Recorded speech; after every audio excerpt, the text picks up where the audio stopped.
ಧರ್ಮಸ್ಥಳ ಬುರುಡೆ ಪ್ರಕರಣಕ್ಕೆ ಸಂಬಂಧಪಟ್ಟಂತೆ ಅವತ್ತು ಮುಸುಕುದಾರಿ ಒಂದು ಬುರುಡೆಯನ್ನು ಹಿಡ್ಕೊಂಡು ಬಂದು ಹೌದು ನಾನು 100 ಶವಗಳನ್ನು ಹೂತು ಹಾಕಿದ್ದೇನೆ, ಯಾರೋ ಒಬ್ಬರು ಅಣತಿಯನ್ನು ಕೊಟ್ಟರು, ಅಂತ್ಯ ಆದಂತಹ ಪ್ರಕರಣ ಇದು ಅಂತ ಹೇಳಿದಾಗ ಕೂಲಂಕುಷವಾಗಿ ಗಮನಿಸಿ ಅಳುದು ತೂಗಿ ಒಂದು ನಿರ್ಧಾರವನ್ನು ಆಡಳಿತ ಸರ್ಕಾರ ಕಾಂಗ್ರೆಸ್ ತೆಗೆದುಕೊಳ್ಳಲೇಬೇಕಾಗಿತ್ತು. SIT ಕೂಡ ರಚನೆಯಾಗುತ್ತೆ. ಅಂತೆಯೇ ವಿಚಾರಣೆ ಮಾಡಿ ಒಂದು ಸೂಕ್ತ ರೀತಿಯ ತನಿಖೆಯನ್ನು ನಡೆಸಿದಾಗ 13 ಪಾಯಿಂಟ್ಗಳು ಸಿಗುತ್ತೆ. 13ನ್ನು ಆಗಿದ್ದ ಸಂದರ್ಭದಲ್ಲಿ ಅಂಥದ್ದೇನೂ ಕೂಡ ಲಭ್ಯವಾಗಿಲ್ಲ ಅನ್ನೋದು ಸದ್ಯಕ್ಕಿರುವಂಥ ಇನ್ಫಾರ್ಮೇಷನ್. ಇದೆಲ್ಲ ಆದ ನಂತರದ ಸಂದರ್ಭದಲ್ಲಿ ಅಲ್ಲಿ ತನಕ ಕಾದು ಸುಮ್ಮದಿದ್ದಂತಹ BJP ಈಗ ಧರ್ಮಯುದ್ಧ, ಧರ್ಮದ ರಣಕಹಳೆಯನ್ನು ಊದ್ತಾ ಇದೆ, ದೊಡ್ಡ ಮಟ್ಟದ ಸಮಾವೇಶವನ್ನು ಮಾಡ್ತಾ ಇದೆ. ಧರ್ಮಸ್ಥಳಕ್ಕೆ ಮತ್ತು ಧಾರ್ಮಿಕ ಕ್ಷೇತ್ರಗಳಿಗೆ ನೈತಿಕ ಬೆಂಬಲವನ್ನು ಕೊಡುವಂಥ ನಿಟ್ಟಿನಲ್ಲಿ ಸಮಾವೇಶದ ಮೇಲೆ ಸಮಾವೇಶವನ್ನು ಮಾಡ್ತಾ ಇದ್ದಾರೆ. ಲಕ್ಷಾಂತರ ಜನ ಧರ್ಮಸ್ಥಳದಲ್ಲಿ ಸೇರಿದ್ದಾರೆ. ಹಾಗಾದರೆ ಇದನ್ನು ಕಾಂಗ್ರೆಸ್ ಮತ್ತು BJP ಹೇಗೆ ಪರಿಗಣಿಸ್ತಾರೆ ಅಂತ ನಾವು ನೋಡಲೇಬೇಕಾಗತ್ತೆ. SIT ರಚನೆ, ಅಲ್ಲಿನ ತನಿಖೆ, ಮುಸುಕುದಾರಿ ಬಂದು ಕೊಟ್ಟಂತಹ ಇನ್ಫಾರ್ಮೇಷನ್ ಜೊತೆಗೆ ಈ ಪ್ರಕರಣವನ್ನು ನಾವು ಕಾನೂನಾತ್ಮಕವಾಗಿ ಯಾವ ರೀತಿ ನಿರ್ಧಾರವನ್ನು ಒಂದು ಆಡಳಿತ ಪಕ್ಷ ಜವಾಬ್ದಾರಿಯುತವಾಗಿ ತೆಗೆದುಕೊಳ್ಬೇಕು ಅದನ್ನು ತಗೊಂಡ್ವಿ ಅಂತ ಕಾಂಗ್ರೆಸ್ ಹೇಳ್ತಾ ಇದ್ರೆ ಇದೆಲ್ಲವೂ ಕೂಡ ಕಾಂಗ್ರೆಸ್ನ ಷಡ್ಯಂತ್ರ. ಈ ಕಾಂಗ್ರೆಸ್ನ ಷಡ್ಯಂತ್ರಕ್ಕೆ ಹಂತ ಹಂತವಾಗಿ ಧಾರ್ಮಿಕ ಕ್ಷೇತ್ರಗಳು ಬಲಿಯಾಗ್ತಾ ಇದ್ದಾವೆ, ನಾವು ಧರ್ಮ ಯುದ್ಧದ ರಣಕಹಳೆಯನ್ನು ಊದ್ತಾ ಇದ್ದೀವಿ ಅಂತ ಹೇಳಿ BJP ಸಮಾವೇಶವನ್ನು ಮಾಡ್ತಾ ಇದೆ. ಆದರೆ ಇಂತಹ ಪ್ರಕರಣಗಳನ್ನೊಂದು ತಾರ್ಕಿಕ ಅಂತ್ಯಕ್ಕೆ ತೆಗೆದುಕೊಂಡು ಹೋಗುವ ನಿಟ್ಟಿನಲ್ಲಿ ಆ ಸೋಕಾಲ್ಡ್ ರಾಷ್ಟ್ರೀಯ ಪಕ್ಷಗಳು ಏನು ಮಾಡ್ತಿದ್ದಾವೆ ಅನ್ನುವಂಥ ಪ್ರಶ್ನೆಯನ್ನಿಟ್ಟುಕೊಂಡೇ ಇವತ್ತು ಚರ್ಚೆಯನ್ನು ಮಾಡೋಣ. ನಾನು ದಿವ್ಯಶ್ರೀ. ಯದಾ ಯದಾ ಹಿ ಧರ್ಮಸ್ಯ ನಾವು ಜನಸಾಮಾನ್ಯರ ಹಿತಕ್ಕಾಗಿ ಪಕ್ಷವನ್ನು ನಡೆಸುವವರು, ರಾಜಕೀಯವನ್ನು ಮಾಡುವವರು, ಆಡಳಿತವನ್ನು ನಡೆಸುವವರು ಅಂತ ಹೇಳುವಂಥ ಕಾಂಗ್ರೆಸ್ ಕೂಡ ಅಲ್ಪಸಂಖ್ಯಾತರ ಓಲೈಕೆಗೆ ನಿಂತ್ಕೊಂಡ್ಬಿಟ್ಟಿದೆ ಅನ್ನುವಂಥ ಗಂಭೀರ ಆರೋಪವನ್ನು ಎದುರಿಸುತ್ತೆ. ಇದೆಲ್ಲದರ ನಡುವೆ ನೀವು ಗಮನಿಸಬೇಕು, BJP ನಾವು ಕೂಡ ಧರ್ಮಾಧಾರಿತ ರಾಜಕಾರಣವನ್ನು ಮಾಡೋದಿಲ್ಲ ಅಂತ ಹೇಳಿದ್ರು ಕೂಡ ಅವರು ಇಂಥದ್ದೇ ಒಂದು ಧರ್ಮವನ್ನು ಇಟ್ಕೊಂಡಿದ್ದಾರೆ. ಧರ್ಮದ ರಕ್ಷಣೆ ನಮ್ಮ ಹೊಣೆ ಅಂತ ಹೇಳ್ತಿದ್ದಾರೆ. ಸೊ ಕಾಂಗ್ರೆಸ್ ಮತ್ತು BJP ಯಾರನ್ನೇ ನೀವು ತಗೊಂಡ್ರೂ ಕೂಡ ಅವರು ಧರ್ಮ ಅನ್ನುವಂಥ ಅಸ್ತ್ರವನ್ನು ಪ್ರಯೋಗ ಮಾಡ್ತಿದ್ದಾರಲ್ಲ ಅನ್ನುವಂಥ ಬೇಸರದ ನಡುವೆ ಇವತ್ತು ಚರ್ಚೆಯನ್ನು ಮಾಡೋಣ. ಯಾಕೆ ಅಂದರೆ ಬೇಕಾದಷ್ಟು ಜ್ವಲಂತ ಸಮಸ್ಯೆಗಳಿದ್ದಾವೆ ನೋಡಿ. ಮನೆಯಲ್ಲಿ ನಲ್ಲಿ ಟ್ಯಾಪ್ ಓಪನ್ ಮಾಡಿದ್ರೆ ನೀರು ಬರಬೇಕು, ರಸ್ತೆಗಿಳಿತಾರೆ ಅಂದರೆ ರಸ್ತೆ ನೆಟ್ಟಗಿರಬೇಕು, ಮಕ್ಕಳು ಶಾಲೆಗೆ ಹೋಗ್ತಾರೆ ಅಂತ ಹೇಳಿದ್ರೆ ಸೂಕ್ತ ರೀತಿಯ ಶಾಲೆಯ ವ್ಯವಸ್ಥೆ ಇರಬೇಕು, ಅನಾರೋಗ್ಯ ಅಂತ ಆಸ್ಪತ್ರೆಗೆ ಹೋಗ್ತಾರೆ ಅಂತ ಹೇಳಿದ್ರೆ ಅಲ್ಲಿ ಸೂಕ್ತ ರೀತಿಯ ವೈದ್ಯರು ಇರಬೇಕು, ಅಲ್ಲೂ ಕೂಡ ಬೇಕಾದಂಥ ವ್ಯವಸ್ಥೆಗಳನ್ನು ಆರೋಗ್ಯ ಇಲಾಖೆ ಗಮನಿಸಬೇಕು, ಕೊಡಬೇಕು. ಆ ನಿಟ್ಟಿನಲ್ಲಿ ಯಾವ ಸರ್ಕಾರನೂ ಕೆಲಸ ಮಾಡಲಿಲ್ಲ. ಆ ನಿಟ್ಟಿನಲ್ಲಿ ವಿಪಕ್ಷಗಳು ಏನು ಪ್ರಶ್ನೆ ಮಾಡಿದ್ರು ಕೂಡ ಅದಕ್ಕೊಂದು ಫಲ ಅನ್ನೋದು ಇಷ್ಟು ವರ್ಷಗಳ ಇತಿಹಾಸದಲ್ಲಿ ಸಿಕ್ಕಲಿಲ್ಲ. ಕಾಂಗ್ರೆಸ್ಸೇ ಆಗಲಿ, BJPನೇ ಆಗಲಿ, JDS ಆಗಲಿ, ಯಾರೇ ಆಗಿದ್ರು ಕೂಡ ಒಂದು ಧರ್ಮ ಅನ್ನುವಂಥ ವೆಪನ್ನನ್ನು ಇಟ್ಟುಕೊಂಡು ಜನಸಾಮಾನ್ಯರ ಭಾವನೆಗಳ ಜೊತೆ ಆಟ ಆಡ್ತಿದ್ದಾರಲ್ಲ ಅನ್ನೋದು ಬೇಸರದ ಸಂಗತಿ. ಇವತ್ತು ಕೂಡ ನೋಡಿ, ಧರ್ಮಸ್ಥಳದ ವಿಚಾರಕ್ಕೆ ಸಂಬಂಧಪಟ್ಟಂತೆ ನೈತಿಕ ಬೆಂಬಲ ಅನ್ನುವಂಥ ವಿಚಾರವನ್ನೇ ಇಟ್ಟುಕೊಂಡು ಇವತ್ತು ದೊಡ್ಡ ಮಟ್ಟದ ಸಮಾವೇಶವನ್ನು BJP ಮಾಡ್ತಾ ಇದೆ. ಇದೆಲ್ಲವೂ ಕೂಡ ರಾಜಕೀಯ ಅಂತ ಕಾಂಗ್ರೆಸ್ ಟೀಕೆ ಮಾಡಿದೆ. ರೈಟ್, BJP ನಾಯಕರು ಸಿದ್ದರಾಮಯ್ಯನವರು ಬಹಳಷ್ಟು ಮಾತಾಡಿದ್ದಾರೆ, ಬನ್ನಿ ಕೇಳೋಣ. ಏನಿದೆ ಕರ್ನಾಟಕದಲ್ಲಿ ಜನ 141 ಸ್ನಾನವನ್ನು ಕೊಟ್ಟಿದ್ದಾರೆ ಅಂತ ಹೇಳಿ ಪದೇ ಪದೇ ಹಿಂದೂಗಳ ಮೇಲೆ ದಾಳಿ ಮಾಡ್ತಾ ಇದ್ದೀರಾ ನೀವು. ಇದಕ್ಕೆಲ್ಲ ಉತ್ತರ ಕೊಡ್ತಾರೆ ಈ ರಾಜ್ಯದ ಜನ, ಉತ್ತರ ಕೊಡ್ತಾರೆ. ಮಾನ್ಯ ಸಿದ್ದರಾಮಯ್ಯನವರೇ, ಮಾನ್ಯ DK ಶಿವಕುಮಾರ್ ಅವರೇ, ಇವತ್ತು ಒತ್ತಾಯವನ್ನ ಮಾಡ್ತಿದ್ದೇವೆ ರಾಜ್ಯ ಸರ್ಕಾರಕ್ಕೆ. ಈ ಒಂದು ಏನು SIT ತನಿಖೆ ನಡೀತಾ ಇದೆ, ಈ ತನಿಖೆ ಮೇಲೆ ನಮಗೆ, ಸರ್ಕಾರದ ಮೇಲೆ ನಮಗೆ ವಿಶ್ವಾಸ ಇಲ್ಲ. ಇದನ್ನ ನೀವು ಒಬ್ಬ ಹೈಕೋರ್ಟ್ ಜಡ್ಜಿಂದ ಇಲ್ಲ ಸುಪ್ರೀಂ ಕೋರ್ಟ್ ನ್ಯಾಯಾಧೀಶರಿಂದ ಇಲ್ಲ ಅಂತ ಹೇಳಿದ್ರೆ SIT ಇಂದ NIA ತನಿಖೆಗೆ ಇದನ್ನ ಒಳಸ್ಬಿಡ್ಬೇಕು. ಯಾರು ಧರ್ಮಸ್ಥಳದ ಹಿಂದೆ ಇದ್ದಾರೆ ಅಂತವ್ರನ್ನ DK ಶಿವಕುಮಾರ್ ಅವರು ಹೇಳ್ದಂಗೆ ಒದ್ದು ಒಳಕ್ಕೆ ಹಾಕ್ಸ್ಬೇಕು, ಎಷ್ಟೇ ಬಲಿಷ್ಠರಾಗಿದ್ರೆ ಕಾಂಗ್ರೆಸ್ ಅವರು ಇರ್ಬೋದು. ನಾವು ಕೂಡ ಹೇಳ್ತೇವೆ, ಯಾರಿಗೆ ಅನ್ಯಾಯವಾದ್ರೂ ಕೂಡ ನ್ಯಾಯ ಅವರಿಗೆ ಕೊಡ್ತಕ್ಕಂಥ ಕೆಲಸವನ್ನ ಒಂದು ಸರ್ಕಾರ ಮಾಡ್ತಕ್ಕಂಥದ್ದು ಸರಿ. ಆದರೆ ನೀವು ಬುರುಡೆ ಗ್ಯಾಂಗ್ನ ಜೊತೆಯಲ್ಲಿ ಸೇರಿ ಜನರಿಗೂ ಕೂಡ ಬುರುಡೆ ಬಿಡ್ತಕ್ಕಂಥ ಕೆಲಸವನ್ನ ಮಾಡಿ ಇವತ್ತು ಧರ್ಮಸ್ಥಳಕ್ಕೆ ಮಂಜುನಾಥನಿಗೆ ಕಳಂಕ ತರ್ತಕ್ಕಂಥ ಕೆಲಸ ಮಾಡಿದ್ದೀರಿ.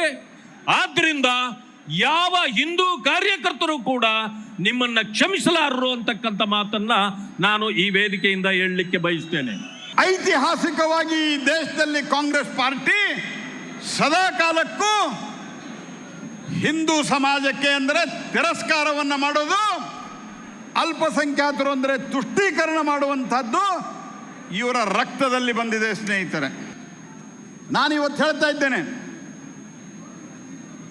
ವಿಶೇಷವಾಗಿ ದೇಶದಲ್ಲಿಯೂ ಆಯಿತು ಮತ್ತು ಕಳೆದ 30-40 ವರ್ಷಗಳಿಂದ ಸದಾನಂದ ಗೌಡರು ಇಲ್ಲಿ ಹಿರಿಯರಾಗಿ ಸಾಕ್ಷಿ ಇದ್ದಾರೆ. ಸುಮಾರು 30-40 ವರ್ಷದಿಂದ ದಕ್ಷಿಣ ಕನ್ನಡದಲ್ಲಿ ಏನು ಪ್ರಯತ್ನ ಮಾಡಿದ್ರು ಭಾರತೀಯ ಜನತಾ ಪಾರ್ಟಿಯನ್ನು ಹಿಂದುತ್ವದ ಪರವಾಗಿರುವಂತಹ ಏಕೈಕ ಪಾರ್ಟಿ ಈ ಪಾರ್ಟಿಯನ್ನು ಹಿಮ್ಮೆಟ್ಟಿಸಲಿಕ್ಕೆ ಸಾಧ್ಯ ಆಗಲಿಲ್ಲ ಸ್ನೇಹಿತರೆ. ಆ ಕಾರಣಕ್ಕಾಗಿ ಇಲ್ಲಿನ ದೇವಸ್ಥಾನಗಳು, ಇಲ್ಲಿನ ಶ್ರದ್ಧಾ ಕೇಂದ್ರಗಳು,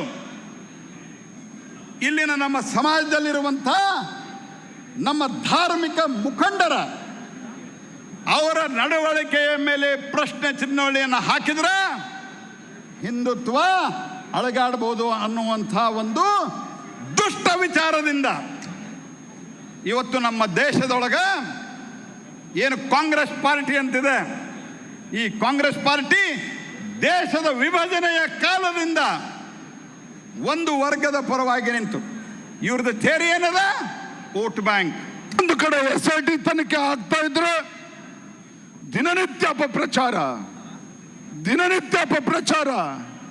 ಈ ರಾಜ್ಯದ ಮುಖ್ಯಮಂತ್ರಿಗಳಿಗೆ ಕಿಂಚಿತ್ತಾದ್ರೂ ಕೂಡ ಕಾಳಜಿ ಇದ್ದಿದ್ರೆ ಯಾರು ಸಾಮಾಜಿಕ ಜಾಲತಾಣದಲ್ಲಿ ಧರ್ಮಸ್ಥಳ ಮಂಜುನಾಥೇಶ್ವರ ಅಣ್ಣಪ್ಪ ಸ್ವಾಮಿ ಬಗ್ಗೆ ಅಪಪ್ರಚಾರ ಮಾಡ್ತಾ ಇದ್ದರು 24 ಗಂಟೆಲಿ ಒದ್ದು ಒಳಗೆ ಹಾಕ್ಬೇಕಾಗಿತ್ತು.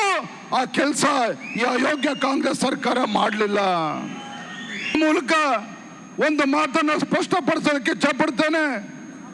ರಾಜ್ಯ ಸರ್ಕಾರಕ್ಕೆ ಆಗ್ರಹವನ್ನು ಕೂಡ ಮಾಡ್ತೇನೆ. ಇವತ್ತು ಸೌಜನ್ಯ ಹತ್ಯೆ ಪ್ರಕರಣ ಇವತ್ತು ಮರು ತನಿಖೆಗೆ ರಾಜ್ಯ ಸರ್ಕಾರ ಘೋಷಣೆ ಮಾಡಲಿ. ತಕ್ಷಣ ಸೌಜನ್ಯ ಹತ್ಯೆ ಪ್ರಕರಣದಲ್ಲಿ ಮರು ತನಿಖೆಗೆ ಇವತ್ತು ಘೋಷಣೆ ಮಾಡಲಿ. ಆ ಸೌಜನ್ಯನ ಕುಟುಂಬಕ್ಕೆ ನ್ಯಾಯ ಕೊಡ್ತಕ್ಕಂಥ ಕೆಲಸವನ್ನ ರಾಜ್ಯ ಸರ್ಕಾರ ಮಾಡಲಿ. ಸಿದ್ದರಾಮಯ್ಯ ಯಾವಾಗ ಅಧಿಕಾರಕ್ಕೆ ಬಂದಾರ, ಯಾವಾಗ ಅಧಿಕಾರ ಬಂದಾಗ ಜಾತ್ಯತೀತ ಅನ್ನುವಂಥ ಹೆಸರಿನ ಮೇಲೆ ಹಿಂದೂ ಧರ್ಮವನ್ನು ಒಡೆಯುವಂಥ ಕೆಲಸ ಸಿದ್ದರಾಮಯ್ಯನವರು ಮಾಡಿದ್ರು. ಈಗ SIT ನೇಮಕ ಮಾಡಿದ್ರು. ಯಾರೋ ಮುಖವಾಡ ಹಾಕಿದಂಥ ವ್ಯಕ್ತಿ ಯಾರೋ ಬಂದು ಕಂಪ್ಲೇಂಟ್ ಕೊಟ್ರೆ ಅದಕ್ಕೆ ಹಿಂದಿಲ್ಲ ಮುಂದಿಲ್ಲ, ಅದು ಪ್ರೈಮಾಫೀಸ್ ಕೇಸ್ ಇಲ್ಲ, ಆತ ಬಂದು ಒಂದು ದೂರು ಕೊಟ್ರೆ ಅದರ ಆಧಾರದ ಮೇಲೆ ಒಂದು SIT ತನಿಖೆ ಮಾಡ್ತಾರಂದ್ರೆ ಈ ಧರ್ಮಸ್ಥಳ ಕ್ಷೇತ್ರದ ಬಗ್ಗೆ ಅಪಪ್ರಚಾರ ಆಗಲಿ ಅನ್ನುವಂಥ ಮೂಲ ಉದ್ದೇಶ. ಮತ್ತು ಇದರ ಹಿಂದೆ ಸಿದ್ದರಾಮಯ್ಯ ಮತ್ತು ಎಡಪಂಥೀಯ ನಕ್ಸಲೈಟ್ ವಿಚಾರಗಳನ್ನು ಹೊಂದಿದಂಥ ಎಡಪಂಥೀಯ ವಿಚಾರ ಯಾರು ಬುದ್ಧಿವಂತರಿದ್ದಾರೆ, ವಿಚಾರವಾದಿಗಳಿದ್ದಾರೆ, ಅವರ ಮಾತು ಕೇಳಿಕೊಂಡು ಅವ್ರ ಜೊತೆ ಕೈ ಜೋಡಿಸಿ ಇವತ್ತು ಸಿದ್ದರಾಮಯ್ಯ ಈ SIT ತನಿಖೆಯನ್ನು ಮಾಡಿದರು. ಬಿಜೆಪಿ ಅವರಿಗೆ ಸುಳ್ಳು ಹೇಳೋದು ಬಿಟ್ಟು ಬೇರೆ ಏನು ಗೊತ್ತೇ ಇಲ್ವಲ್ಲ ಅವ್ರಿಗೆ. ಸರ್ ಇವತ್ತು ಬಿಜೆಪಿ ಅವರು ಧರ್ಮಸ್ಥಳಕ್ಕೆ ಯಾತ್ರೆ ಹೋಗಿದ್ದಾರೆ. ಪಾಪ ಮಾಡಲಿ, ರಾಜಕೀಯವಾಗಿ ಮಾಡ್ತಾ ಇದ್ದಾರೆ, ಮಾಡಲಿ. ಇದರಿಂದ ಅವರಿಗೆ ರಾಜಕೀಯ ಲಾಭ ಸಿಗ್ತದೆ ಅಂತೇಳಿ ಅನ್ಕೊಂಡಿದ್ದಾರೆ. ಅದು ಸಿಗೋದಿಲ್ಲ. ಯಾಕೆಂತಂದ್ರೆ ನಾವು ಅಲ್ಲಿ ಧರ್ಮಸ್ಥಳದ ಬಗ್ಗೆ ಅಪಾರವಾದಂಥ ಗೌರವ ಇದೆ. ಮಂಜುನಾಥೇಶ್ವರ ಬಗ್ಗೆ ಅಪಾರವಾದಂಥ ಗೌರವ ಇದೆ. ಅವರು ರಾಜಕೀಯ ಮಾಡ್ತಾ ಇದ್ದಾರೆ. ಈಗ ಬಿಗಿನಿಂಗ್ನಲ್ಲಿ ಯಾಕೆ ಮಾಡಲಿಲ್ಲ? SIT ಆದಾಗ ಯಾಕೆ ಮಾಡಲಿಲ್ಲ? ಆಮೇಲೆ ಭಾಳ ದಿನಗಳ ನಂತರ ಏನು ಸಿಕ್ಕಲ್ಲ ಅಂತ ಗೊತ್ತಾದ ಮೇಲೆ ಆಮೇಲೆ ಮಾಡೋಕ್ಕೆ ಶುರು ಮಾಡೋದು ಅಲ್ವಾ? ಸೊ ಇದು ಡೋಂಗಿತನ ಅಲ್ವಾ? ಬಿಜೆಪಿಯವರು ಅವ್ರು ಏನು ತಿಳ್ಕೊಂಡಿದ್ದಾರೆ, ಹಿಂದುತ್ವ ಗಟ್ಟಿಯಾಗ್ತದೆ, ಹಿಂದೂಗಳಿಗೆಲ್ಲ ಒಟ್ಟಾಗ್ತಾರೆ ಅಂತ ಅನ್ಕೊಂಡಿದ್ದಾರೆ. ನಾನು ಐ ಆಮ್ ಆಲ್ಸೋ ಹಿಂದೂ, ಗೊತ್ತಾಯ್ತಾ? Is also Hindu. ಅಯೋಧ್ಯೆಯಲ್ಲಿ ಮಾಡಿದ್ದಾರೆ ಸಾಹೇಬ್ರು. ಅಯೋಧ್ಯೆಯಲ್ಲಿ ಮಾಡಿರೋ ರಾಮ ಮಂದಿರ ನಮ್ಮೂರಲ್ಲೇ ಮಾಡಿದ್ದಾರೆ ಸಾಹೇಬ್ರು. ನಾವು ನಮ್ಮೂರಿನಲ್ಲಿ ರಾಮ ಮಂದಿರ ಮಾಡಿಲ್ವಾ? ತಾಲೂಕಲ್ಲಿ ಎಲ್ಲೂ ಇಲ್ಲ ಸರ್ ರಾಮ ಮಂದಿರ. ಸಿ ಹಿಂದೂಗಳು ಅಂತಂದ್ರೆ ರಾಜಕೀಯ ಮಾಡೋದಲ್ಲ, ಅಪಪ್ರಚಾರ ಮಾಡೋದಲ್ಲ, ಸುಳ್ಳು ಹೇಳೋದಲ್ಲ. ಮನುಷ್ಯತ್ವ ಇರಬೇಕು. ಯಾವನೇ ಆದರೂ ಕೂಡ ಮನುಷ್ಯತ್ವ ಇರಬೇಕು. ಮನುಷ್ಯತ್ವ ಇಲ್ಲದೆ ಇದ್ರೆ ಅವರು ಏನಂತ ಕರೀತಾರೆ, ಅವ್ರಿಗೆ ಅಮಾನವೀಯವಾದಂಥ. ಈ ಬಗ್ಗೆ ಮಾತಾಡಲಿಕ್ಕೆ ಮೊದಲನೇದಾಗಿ ನಮ್ಮ ಕಾರ್ಯಕ್ರಮದಲ್ಲಿ ಬಿಜೆಪಿ ವಕ್ತಾರರಾಗಿರುವಂತಹ ಯದುಕುಮಾರ್ ಗೌಡ್ರಿದ್ದಾರೆ. ನಮಸ್ಕಾರ ಯದುಕುಮಾರ್ ಗೌಡ್ರೆ. ಇನ್ನು JDS ವಕ್ತಾರರಾಗಿರುವಂತಹ ನಾಗೇಂದ್ರ ಅವರಿದ್ದಾರೆ. ನಮಸ್ಕಾರ. ಕಾಂಗ್ರೆಸ್ ವಕ್ತಾರರಾಗಿರುವಂತಹ ಕುಮಾರ್ ಅವರಿದ್ದಾರೆ. ನಮಸ್ಕಾರ. ಯದುಕುಮಾರ್ ಗೌಡ್ರೆ, ಬುರ್ಡೆ ಗ್ಯಾಂಗ್ನ ಜೊತೆಗೆ ಕಾಂಗ್ರೆಸ್ ಇದೆ ಅನ್ನೋದಕ್ಕೆ ಏನು ಸಾಕ್ಷಿ? ಯಾವ ಮಾನದಂಡದಲ್ಲಿ, ಯಾವ ಆಧಾರದಲ್ಲಿ ಇಂಥ ಗಂಭೀರ ಆರೋಪ ಮಾಡ್ತಾ ಇದ್ದೀರಾ ನೀವು? ಮೇಡಮ್, ಯಾಕಂದರೆ ಈ ಸರ್ಕಾರ ಬಂದಾದ್ಮೇಲೆ ಸರ್ಕಾರದ ವಿರುದ್ಧ ಯಾರಾದರೂ ಮಾತಾಡಿದಾಗ ಒಂದು ಫೇಸ್ಬುಕ್ ಪೋಸ್ಟು ಒಬ್ಬ BJP ಕಾರ್ಯಕರ್ತೆ ಫೇಸ್ಬುಕ್ ಪೋಸ್ಟಲ್ಲಿ ಹಾಕಿದ ತಕ್ಷಣವೇ 24 ಗಂಟೆ ಟೈಮ್ನಲ್ಲಿ ಸರ್ಕಾರ ಬಂದು ಅವರಿರುವಂಥ ಜಿಲ್ಲೆಗೆ ಹೋಗಿ ಅರೆಸ್ಟ್ ಮಾಡ್ಕೊಂಡು ಬರುವಂಥದ್ದು ಒಂದಿದೆ. ಮತ್ತು ಸರ್ಕಾರದ ಮೇಲೆ ಏನೋ ಒಂದು ಬರೆದಿದ್ದಾಗ ಡೆಲ್ಲಿಗೆ ಹೋಗಿ ಪೊಲೀಸ್ನವರು ಇದು ಮಾಡ್ಕೊಂಡು ಬಂದಿದ್ದಿದೆ. ಶ್ರೀ ಕ್ಷೇತ್ರ ಏನು ಇಡೀ ಕ್ಷೇತ್ರ ಕೋಟ್ಯಾಂತರ ಜನರ ಭಕ್ತಿಯ ಶ್ರದ್ಧಾ ಕೇಂದ್ರ ಆಗಿದೆ. ಇದ್ರ ಬಗ್ಗೆ ಅಪಪ್ರಚಾರ ಮಾಡಿದಾಗ, ಇದ್ರ ಬಗ್ಗೆ ಇದು ಮಾಡಿದಾಗ ಯಾವ ಕ್ರಮನೂ ಕೈಗೊಂಡಿಲ್ಲ. ಇದು ಮುಂಚೆ ಸ್ಟಾರ್ಟ್ ಆಗಬೇಕಾದಾಗ ಮುಖ್ಯಮಂತ್ರಿಗಳು ಹೇಳಿದ್ರು, ನಾನು ಯಾವುದೇ ಒತ್ತಡಕ್ಕೂ ನಾನು ಮಣಿಯುವುದಿಲ್ಲ ಅಂತ. ಮಾರನೇ ದಿನ SIT ಕೊಟ್ಟರು. SIT ಕೊಟ್ಟಾಗ ಒಂದು ಪ್ರೈಮಾ ಫೇಸಿ ಬಂದಾಗ, ಯಾರೋ ಒಬ್ಬ ಬುರ್ಡೆ ಅವ್ನು ತಗೊಬಂದಾಗ ಒಂದು ಪ್ರೈಮಾ ಫೇಸಿ ಅಲ್ಲಿನ ಲೋಕಲ್ ಅಧಿಕಾರಿಗಳು, ಪೊಲೀಸ್ ಅಧಿಕಾರಿಗಳು ಹೇಳ್ತಾರೆ ಇದನ್ನ ತನಿಖೆ ಮಾಡಬೇಕಂತ. ಅದನ್ನ ಓವರ್ಟೇಕ್ ಮಾಡಿ SIT ಅಧಿಕಾರಿಗಳು ಅದ್ರ ಬಗ್ಗೆ ಪ್ರೈಮಾ ಫೇಸಿ ಏನು ತನಿಖೆನೇ ಮಾಡಿಲ್ಲ, ಯಾವುದೇ ತನಿಖೆನೂ ಮಾಡಿಲ್ಲ. ತನಿಖೆ ಮಾಡ್ದಿರನೆ ಈಗ ಅವನು ಹೇಳಿದ ಜಾಗದಲ್ಲೆಲ್ಲ ತೋಡ್ತಾ ಬಂದು ಏನೂ ಸಿಗದೆ ಇದು ಮಾಡಿದಾಗ ಒಂದೊಂದು ದಿನ ಒಂದೊಂದು ಅಪಪ್ರಚಾರ ಮಾಡ್ತಾ ಇರಬೇಕಾದಾಗ, ಸರ್ಕಾರ ಇದು ತನಿಖೆ ನಡೀತಾ ಇರಬೇಕಾದಾಗ ಯಾವ ಅಪಪ್ರಚಾರಕ್ಕೂ ಇದು ಅವಕಾಶ ಮಾಡಿಕೊಡ್ಬಾರ್ದಾಗಿತ್ತು. ಯಾರು ಯೂಟ್ಯೂಬರ್ಸ್ ಎಲ್ಲ ಅಪಪ್ರಚಾರ ಮಾಡ್ತಾ ಇದ್ರು ಅವ್ರ ಮೇಲೆ ಕ್ರಮ ಕೈಗೊಳ್ಬೇಕಾಗಿತ್ತು. ಯಾವುದೇ ಕ್ರಮ ಕೈಗೊಳ್ಳಿಲ್ಲ. ಮತ್ತೆ ಈ ಒಂದು SIT-ನಲ್ಲಿ ಮಾಡಬೇಕಾದಾಗ ಇದುವರೆಗೂ ಕೂಡ ಯಾರ್ಯಾರು ಅರೆಸ್ಟ್ ಆಗಿದ್ರು ಮತ್ತೆ ಇದು ಮಾಡಿದ್ರು ಅವರಿಗೆ ಈ ಹಿಂಬಾಗಿಲಿನ ಮುಖಾಂತರ ಬೇಲ್ ಕೊಡಿಸುವಂಥ ಕೆಲಸಗಳು ಯಾರ್ಯಾರು ಇದ್ದಾರೆ, ಸರ್ಕಾರದಲ್ಲಿದ್ದಾರೆ, ಸರ್ಕಾರದ ಪರವಾಗಿ ಮಾತಾಡ್ತಾ ಇದ್ದಾರೆ, ದ್ವಾರಕಾನಾಥ್ ಅಂತವರೆಲ್ಲ ಅವರೆಲ್ಲ ಮಾಡ್ತಾ ಇರುವಂಥದ್ದು ಇದೆ. ನಾವು ಹೇಳೋದು ಏನು ಅಂತಂದ್ರೆ, ಈ ಅಪಪ್ರಚಾರದಲ್ಲಿ ಈ ಒಂದು ಇದರಲ್ಲಿ ಇವರು ಡೆಲ್ಲಿಗೆ ಹೋದಾಗ ಯಾರನ್ನ ಮೀಟ್ ಮಾಡಿದ್ರು, ಆ ಡೆಲ್ಲಿಗೆ ಹೋಗಿ ಬಂದಾದ್ಮೇಲೆ ಯಾಕೆ SIT ಆಯ್ತು, ಯಾರೋ ಒಂದು ಇದಿತ್ತು, ಬೇರೆ ರಾಜ್ಯಗಳ ಕೆಲವರು ಇದ್ದು ಯಾರು ಕೈವಾಡ ಇದೆ, ಇದನ್ನೆಲ್ಲ ಸರ್ಕಾರ ಪ್ರೈಮಾ ಫೇಸಿ ಆಗಿ ನೋಡ್ದಿರನೇನೆ ಕ್ಷೇತ್ರದ ಮೇಲೆ ಇಷ್ಟೊಂದು ಅಪಪ್ರಚಾರ ಮಾಡಬೇಕಾದಾಗ ಏನೂ ತನಿಖೆ ಮಾಡ್ದೇನೆ, ಯಾವುದೂ ಇದು ಮಾಡ್ದೇನೆ ಅದನ್ನ ಕುಲಂಕುಲವಾಗಿ ಬಿಟ್ಟಿದಂಥದ್ದು ಸರ್ಕಾರದ ಮೊದಲನೇ ತಪ್ಪು. ಮತ್ತೆ ಸರ್ಕಾರದ ಭಾಗವಾಗಿರುವ ಯಾರು ಉಪಮುಖ್ಯಮಂತ್ರಿಗಳು ಇರಬೇಕಾದಾಗ, ಅಲ್ಲಿನ ಜಿಲ್ಲಾ ಉಸ್ತುವಾರಿಗಳು ಇರಬೇಕಾದಾಗ ಇದು ಎಡಚರಗಳ ಅರ್ಬನ್ ನಕ್ಸಲೈಸ್ಟ್ ಆಗ್ಬೋದು ಇದರೊಂದು ದೊಡ್ಡ ಷಡ್ಯಂತ್ರ ಅಂದಾಗ ಈ ಷಡ್ಯಂತ್ರದ ವಿರುದ್ಧ, ಜನರ ಭಾವನೆಯ ವಿರುದ್ಧ ಇವರಿಗೆ ಎಷ್ಟು ಅಪಪ್ರಚಾರ ಆಗುತ್ತೋ ಅಷ್ಟು ಒಳ್ಳೇದು ಅಂತ ತಿಳ್ಕೊಂಡು ಮಾನಸಿಕತೆ ಇರೋದ್ರಿಂದ ಇದಕ್ಕೆ ನಮ್ಮ ವಿರುದ್ಧ ಆಗಿರುವಂಥದ್ದು. ಇದು ಸರ್ಕಾರದಲ್ಲಿ ಎಲ್ಲೋ ಒಂದು ರೀತಿಯಲ್ಲಿ ಒಂದು ಕಾಣದ ಕೈಯಾಗಿ ಇರೋದಕ್ಕೆ ನಮ್ಮ ಸಂಶಯ ಇರುವಂಥದ್ದು. ಅದಕ್ಕೋಸ್ಕರ ನಮ್ಮ ವಿರೋಧ ಇರುವಂಥದ್ದು. ಈ ಷಡ್ಯಂತ್ರದ ಭಾಗ ಸರ್ಕಾರನೂ ಇದೆ ಅಂತ. ಬಿಜೆಪಿಗೆ ರಿಯಲೈಸೇಷನ್ ಸ್ವಲ್ಪ ಲೇಟಾಗಿ ಆಯಿತು, ಧರ್ಮ ರಕ್ಷಣೆ ಮಾಡಬೇಕು ಅನ್ನೋದು. 13 ಗುಂಡಿ ತೋಡೋವರೆಗೂ ಸುಮ್ಮನೆ ಇದ್ಬಿಟ್ಟು ಆಮೇಲೆ ರಿಯಲೈಸೇಷನ್ ಆಯ್ತಾ? ಖಂಡಿತವಾಗ್ಲಿಲ್ಲ ಮೇಡಮ್. ಯಾಕಂದ್ರೆ ಮೊದಲಿಂದನೂ ಇದು ಅಪಪ್ರಚಾರ ನೋಡಿ. ಇದು ಸೌಜನ್ಯ ಪ್ರಕರಣ ಅಂತಂದ್ರು, ಸೌಜನ್ಯ ಪ್ರಕರಣ ಆದ್ಮೇಲೆ ಇದು SIT ಅಂತಂದ್ರು, SIT ಅಂತ ಆದ್ಮೇಲೆ SIT ಆಗ್ತಾ ಹೋಗ್ತಾ ಏನಾಯ್ತು ಅಂತಂದ್ರು, ಉಂಡಿ ಕಾಸು ಧರ್ಮಸ್ಥಳದಲ್ಲಿ ಬರುವಂತ ಉಂಡಿ ಕಾಸಿನ ಲೆಕ್ಕ ಕೊಡಿ ಅಂತಂದ್ರು. ಯಾವ್ದನ್ನ ಇವ್ರ ಹೋರಾಟ ಯಾವುದಕ್ಕೆ ಮೇಡಮ್? ಯಾರು ನೊಂದವರಂತ ಇರ್ತಾರೋ, ಸೌಜನ್ಯ ಅವರು ಇರ್ತಾರೋ, ನಾವು ಅದಕ್ಕೆ ತನಿಖೆಗಾಗ್ಬೋದು, ಏನೇ ತನಿಖೆಗಾಗ್ಬೋದು, ಆ ಹೆಣ್ಮಗಳು ಕೊಡುವಂಥದ್ದು ನಾವು ರೆಡಿ ಇದ್ದೀವಿ. ಅವತ್ತಿಂದ ನಾವು ಪ್ರತಿಪಾದನೆ ರೆಡಿ ಇದ್ದೀವಿ. ಮತ್ತೆ ಇವತ್ತು ಅದನ್ನ ಇದು ಮಾಡಿದ್ದೀವಿ. ಮರು ತನಿಖೆ ಮಾಡಿ ನಮ್ಗೇನು ಇಲ್ಲ ಅಂತ ಮಾನ್ಯ ರಾಜ್ಯಾಧ್ಯಕ್ಷರು ಅವ್ರ ಮನೆಗೆ ಹೋಗಿ ಭರವಸೆನೂ ಕೊಟ್ಬಿಟ್ಟು ಬಂದಿದ್ದಾರೆ. ಮರು ತನಿಖೆಗೆ ನಾವು ಆಗ್ರಹಿಸ್ತೀವಿ ಅಂತ ಆಗ್ರಹಿಸ್ ಮಾಡ್ತಿದ್ದೆ. ಆಮೇಲೆ ನೊಂದವರು ಅಂತ ಇವ್ರು ಏನ್ ಹೇಳ್ತಾರೆ, ಸಾವಿರಾರು ನೂರಾರು ಕುಟುಂಬಗಳು ಅಂತ ಹೇಳ್ತಾರಲ್ಲ, ಆ ಸಾವಿರಾರು ನೂರಾರು ಎಲ್ಲೂ ಕಾಣಿಸಿಲ್ಲ. ಒಂದು ಧರ್ಮ ಒಂದು ಮಿತಿ ಇರುತ್ತಲ್ವ ಮೇಡಮ್? ನಾವು ನೋಡ್ತಾ ಇದೀವಿ, ಭಕ್ತರಾಗಿ ನೋಡ್ತಾ ಇದ್ವಿ. ನೋಡ್ತಾ ಒಬ್ಬ ಹಿಂದೂ ಧಾರ್ಮಿಕ ವ್ಯಕ್ತಿಯಾಗಿ ನನ್ನ ಶ್ರೀ ಕ್ಷೇತ್ರಕ್ಕೆ ಅವಮಾನ ಆಗ್ತಾ ಇರ್ಬೇಕಾದಾಗ ಆ ಒಂದು ಇದು ನಮಗೆ ಬೇಸರ ಆಗುತ್ತೆ. ಅದನ್ನ ಹೊರ ಹಾಕ್ಬೇಕಾಗುತ್ತೆ. ಹೊರ ಹಾಕೋದು ಯಾವ್ದನ್ನ? ಸರ್ಕಾರ ವಿರುದ್ಧ ಆಗ್ತೀರಾ? ಇಲ್ಲ, ನಾವು ಜಾತ್ಯತೀತವಾಗಿ ಆಗ್ಬೋದು, ಯಾವುದೇ ಪಕ್ಷಾಂತರದಿಲ್ಲ ಮಾಡ್ದಿಲ್ಲ, ಹಿಂದೂ ಪರದ ಹೋರಾಟವಾಗಿ ಶ್ರದ್ಧೆಯ ಬಗ್ಗೆ ಶ್ರೀ ಕ್ಷೇತ್ರಕ್ಕೆ ಅಪಪ್ರಚಾರ ಆಗ್ಬಾರ್ದು ಅಂದ್ಬಿಟ್ಟು ಮಾಡಿದಂಥದ್ದು. ಅಲ್ಲಿ ಯಾವುದೇ ಪಕ್ಷದ ಚಿಹ್ನೆ ಆಗ್ಬೋದು, ಬೇರೆ ಯಾವುದೋ ಇರಲಿಲ್ಲ ಅದಲ್ಲಿ. ರೈಟ್. ನಾಗೇಂದ್ರ ಅವರೇ, ಕಾಂಗ್ರೆಸ್ನವರು ನಿಮಗೆ ಧರ್ಮ ರಕ್ಷಕರ ಥರ ಯಾಕೆ ಕಾಣೋದಿಲ್ಲ ಅಂತ? ಯಾಕಂದರೆ ಯಾರೊಬ್ಬ ಬುರುಡೆ ಹಿಡ್ಕೊಂಡ್ ಬರ್ತಾನೆ, ಯಾರ್ದೋ ಅಣತಿಯ ಮೇಲೆ ನಾನು 100 ಶವಗಳನ್ನು ಹೂತಿಟ್ಟಿದ್ದೀನಿ ಅಂತ ಹೇಳ್ತಾನೆ. ಈ ಪ್ರಜಾಪ್ರಭುತ್ವ ವ್ಯವಸ್ಥೆಯಲ್ಲಿ ಅವನ ಸ್ಟೇಟ್ಮೆಂಟು ಕೂಡ ಬಹಳ ಮುಖ್ಯ. ಒಂದು ಪಕ್ಷ ಆಗಿದ್ದರೆ ಅನ್ನುವಂತಹ ಅನುಮಾನದಲ್ಲಿ ಅಳುದು ತೂಗಿ ಯೋಚನೆ ಮಾಡಿ ಇದೊಂದು ಸೂಕ್ಷ್ಮ ವಿಚಾರ ಅಂತ SIT ರಚನೆ ಆಗುತ್ತೆ, ಅದನ್ನು ನೀವು ಸ್ವಾಗತಿಸಿ. ಮತ್ತು ಕಾಂಗ್ರೆಸ್ನ ಷಡ್ಯಂತ್ರ ಅಂತದ್ದು ಯಾವ ಬಾಯಲ್ಲಿ ಹೇಳ್ತೀರಿ? ಅಲ್ಲ, ಇವತ್ತು ಈ ರಾಜ್ಯದಲ್ಲಿ ಕಾಂಗ್ರೆಸ್ ಸರ್ಕಾರ ಬಂದಾಗಲ್ಲ ತಿಂಗಳಿಗೊಂದು SIT ಟೀಮ್ ಉಟ್ಕೊತಾ ಇದೆ. ಯಾವುದೇ ಕಾರಣ ತಗೊಳ್ಳಿ SIT ಟೀಮ್, ಸಿದ್ದರಾಮಯ್ಯ ಇನ್ವೆಸ್ಟಿಗೇಷನ್ ಟೀಮಾ ಇಲ್ಲ ಶಿವಕುಮಾರ್ ಇನ್ವೆಸ್ಟಿಗೇಷನ್ ಟೀಮ್ ಅನ್ನೋದೇ ಇವತ್ತು ರಾಜ್ಯ ಜನಕ್ಕೆ ಒಂದು ಒಳ್ಳೆ ದೊಡ್ಡ ಎಷ್ಟನೇ ಪ್ರಶ್ನೆ ಆಗೋಗ್ಬಿಟ್ಟಿದೆ. ಈ SIT ಟೀಮ್ ಯಾವ ರೀತಿ ವರ್ಕ್ ಮಾಡ್ತಾ ಇದೆ ಅನ್ನೋದು ಇವತ್ತು ಎಲ್ಲರಿಗೂ ಅನುಮಾನ ಅನ್ನೋದು ಸ್ಟಾರ್ಟ್ ಆಗಿಬಿಟ್ಟಿದೆ. ಯಾವುದೇ ಒಂದು ವಿಚಾರ ತಗೊಳ್ಳಿ, ಮೂಡ ಹಗರಣ ತಗೊಳ್ಳಿ SIT ಟೀಮು ಅಂತಾರೆ. ಹಾಗೆ ವಾಲ್ಮೀಕಿ ಹಗರಣ ತಗೊಳ್ಳಿ SIT ಟೀಮು ಅಂತಾರೆ, RCB ತಗೊಳ್ಳಿ SIT ಟೀಮು ಅಂತಾರೆ. ಯಾವ್ದು ಬಿಟ್ಟಿದ್ದಾರೆ SIT ಟೀಮು? SIT ಟೀಮಿಂದ ಇವತ್ತಾದ್ರೂ ಪರಿಪೂರ್ಣವಾಗಿ ನ್ಯಾಯ ಸಿಕ್ಕಿದೆ, ರಾಜ್ಯದ ಜನಕ್ಕೆ ನ್ಯಾಯ ಸಿಕ್ಕಿದೆ, ಅಲ್ಲ ನೊಂದವ್ರಿಗೆ ನ್ಯಾಯ ಸಿಕ್ಕಿದೆ ಅನ್ನೋದು ದೊಡ್ಡ ಪ್ರಶ್ನೆ ಆಗೋಗ್ಬಿಟ್ಟಿದೆ ಇವತ್ತು. SIT ಟೀಮ್ ಮಾಡಬೇಕಾದ ಕಾರ್ಯವೈಖರಿನ ಇವತ್ತು ರಾಜ್ಯ ಜನ ತಿರಸ್ಕಾರ ಮಾಡಿಬಿಟ್ಟಿದ್ದಾರೆ.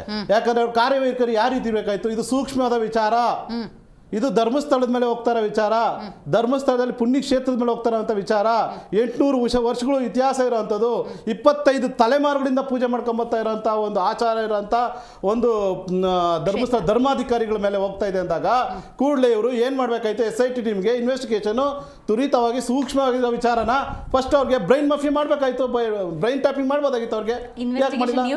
ಅಲ್ಲ ಮಾಡಬೇಕಾಯ್ತು, ಅದನ್ನ ಮಾಡಿಲ್ಲ ಅವರು, ಅದನ್ನ ಮಾಡಿಲ್ಲ ಅವರು. ಅಂದ್ರೆ ನೋಡಿ, DK ಶಿವಕುಮಾರ್ ಹೇಳ್ಕೊಡೋದಲ್ಲ, ಎಕ್ಸ್ಪರ್ಟ್ಸ್ ಅಂತ ಇರ್ತಾರಲ್ಲ, ಅಧಿಕಾರಿಗಳು ಇರ್ತಾರೆ, ಅವ್ರ ಪ್ಲಾನ್ ಅದು ಇನ್ವೆಸ್ಟಿಗೇಷನ್ ಅಲ್ವಾ?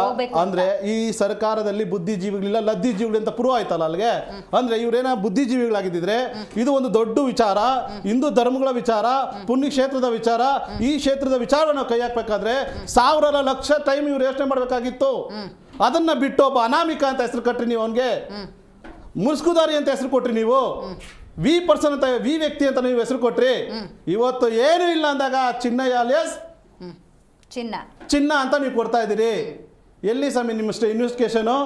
ಇವತ್ತು ನೀವು 13 ಗುಂಡಿಯಲ್ಲಿ ಪಾಯಿಂಟ್ ಮಾಡಿದ್ರಲ್ಲ, ಫಸ್ಟ್ ಗುಂಡಿಯಲ್ಲಿ ಕಸ ಕಡ್ಡಿ ಸಿಕ್ತು, 2ನೇ ಗುಂಡಿಯಲ್ಲಿ ಇಲ್ಲ, 3ನೇ ಗುಂಡಿಯಲ್ಲಿ ಇಲ್ಲ, 4ನೇ ಗುಂಡಿಯಲ್ಲಿ, 5ನೇ ಗುಂಡಿಯಲ್ಲಿ 40 ವರ್ಷದ ಮೇಲ್ಪಟ್ಟು ಯಾವುದೋ ಒಂದು ಮೂಳೆ ಸಿಕ್ತು, 13 ಗುಂಡಿ ಆದ್ರೂ ಏನೂ ಇಲ್ಲ.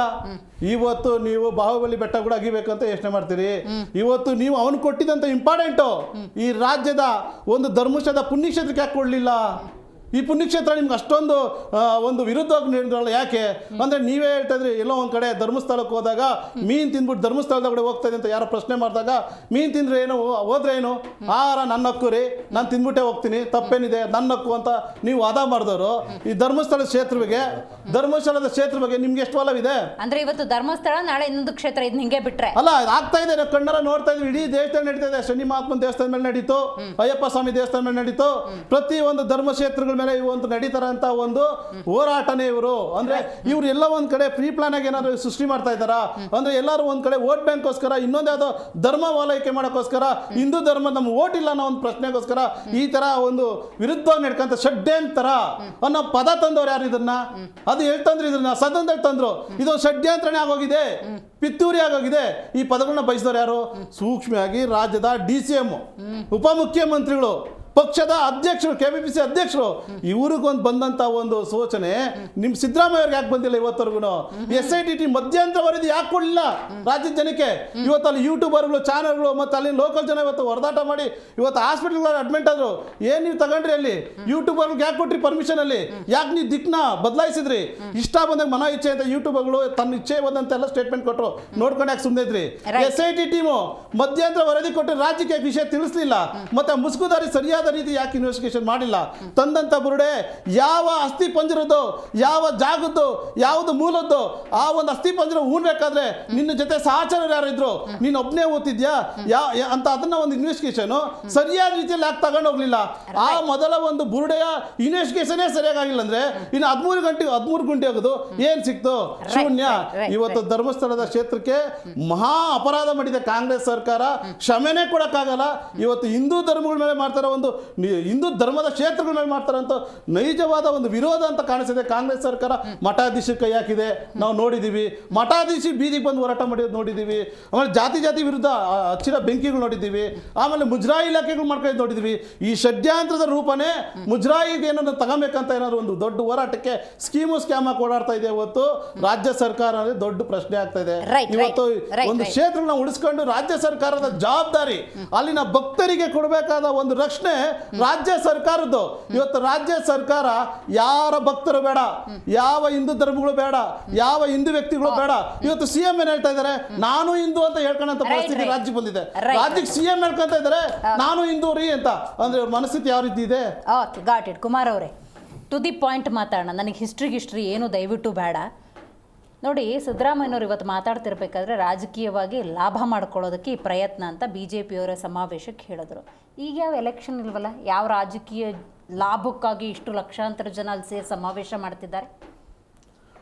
ಇಬ್ಬರು ತಮ್ಮ ಕುರ್ಚಿಯನ್ನು ಉಳಿಸ್ಕೊಳ್ಳೋಕ್ಕೋಸ್ಕರ ಸಿದ್ದರಾಮಯ್ಯನವರು DK ಶಿವಕುಮಾರ್ ಅಲ್ಲಲ್ಲ ಈಗ ಯಾರು ಇವತ್ತೇನೇನು ನಡೆಸ್ತಿರಲ್ಲ ಅವರು ನಡೆಸ್ತಿರೋದು. ಅವ್ರು ಕುರ್ಚಿ ಉಳಿಸ್ಕೊಳ್ಬೇಕು. ಒಂದು ನಿಮಿಷ, ಅಧ್ಯಕ್ಷ ಸ್ಥಾನ ಒಬ್ಬ ಉಳಿಸ್ಕೋಬೇಕು, ವಿರೋಧ ಪಕ್ಷ ಸ್ಥಾನ ಒಬ್ಬ ಉಳಿಸ್ಕೋಬೇಕು, ಒಬ್ಬ ವ್ಯಕ್ತಿ.